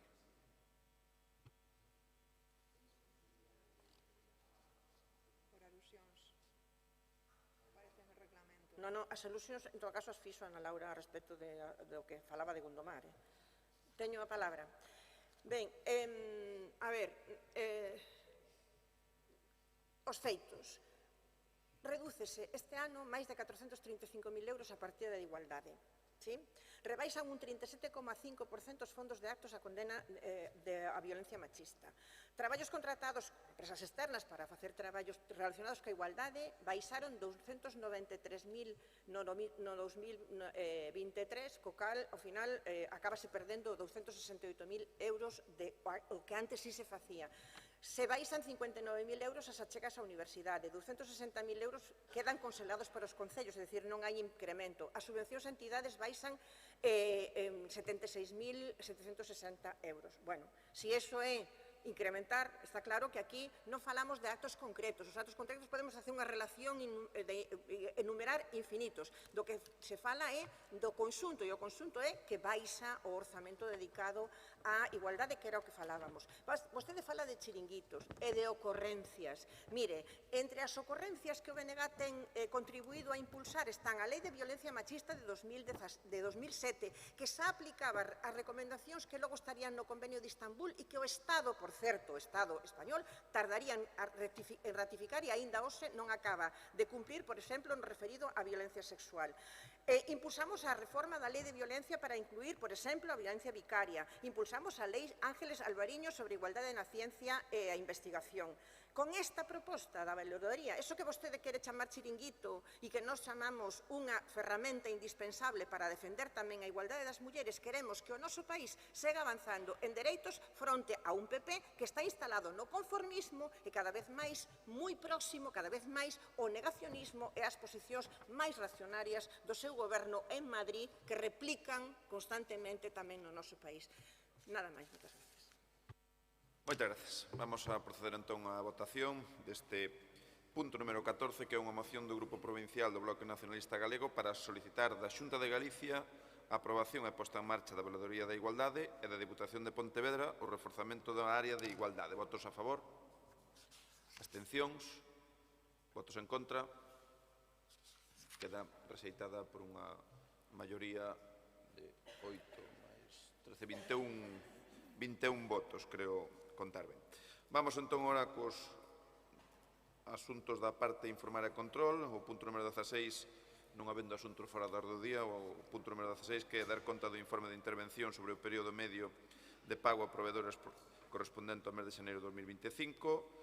Punto número 17, dar conta das resolucións presidenciais aprobando as liquidacións dos orzamentos correspondentes ao exercicio de 2024 da Diputación, da Escola Universitaria de Enfermería e do Consorcio Provincial de Pontevedra para a prestación do servicio contra incendios e salvamento. Punto número 18, dar conta do informe anual da intervención sobre acordos contrarios aos reparos, supostos de omisión da función interventora e das principais anomalías en materia de ingresos no exercicio 24. Punto número 19, dar conta do informe...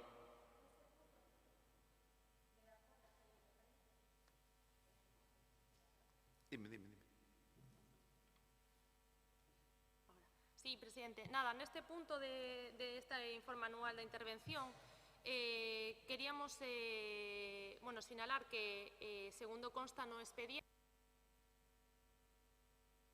É dar conta, me vou a seguir dando conta, vale? Non, se dou conta, non.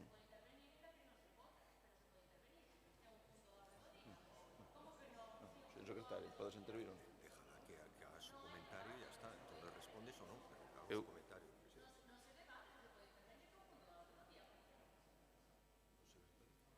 Vale, gracias, presidente. Como ben decía, hai un informe de intervención no que leo textualmente, emitiuse un informe de reparo por limitación das facultades de fiscalización de intervención respecto dun expediente de concesión dunha axuda sanitaria, no que na intervención se veu restringida de acordo coas limitacións impostas por resolución presidencial no acceso á totalidade da documentación obrante no expediente e que este reparo foi resolto por presidencia sen solventar as discrepancias da intervención provincial. Entón, neste punto, queríamos saber se o presidente nos podía informar de cal foron os motivos por levantar este reparo sen solventar as discrepancias coa intervención provincial. Vale, seguimos entón co punto seguinte orde do día, que é o número 19, dar conta do informe anual da intervención relativo aos resultados obtivos do control dos pagos a xustificar e anticipos de caixa fixa do exercicio 24. Punto número 20, dar conta do informe anual da intervención relativo á avaliación do cumprimento da normativa en materia de morosidade do exercicio 24. Punto número 21, dar conta das resolucións presidenciais. E punto número 2, rogos e preguntas. Ten a palabra dona Ana Laura Iglesias. Sí, presidente, gracias. A nosa primeira pregunta é cando pensa o presidente da Deputación, os deputados e deputadas do Goberno, de poñer a súa actitude antidemocrática de non avisar as alcaldes e as alcaldesas que non son do Partido Popular cando fan visitas aos seus concellos, tal e como volveu a poñer de manifesto o alcalde de Rodeiro. Unha pregunta máis? Sí.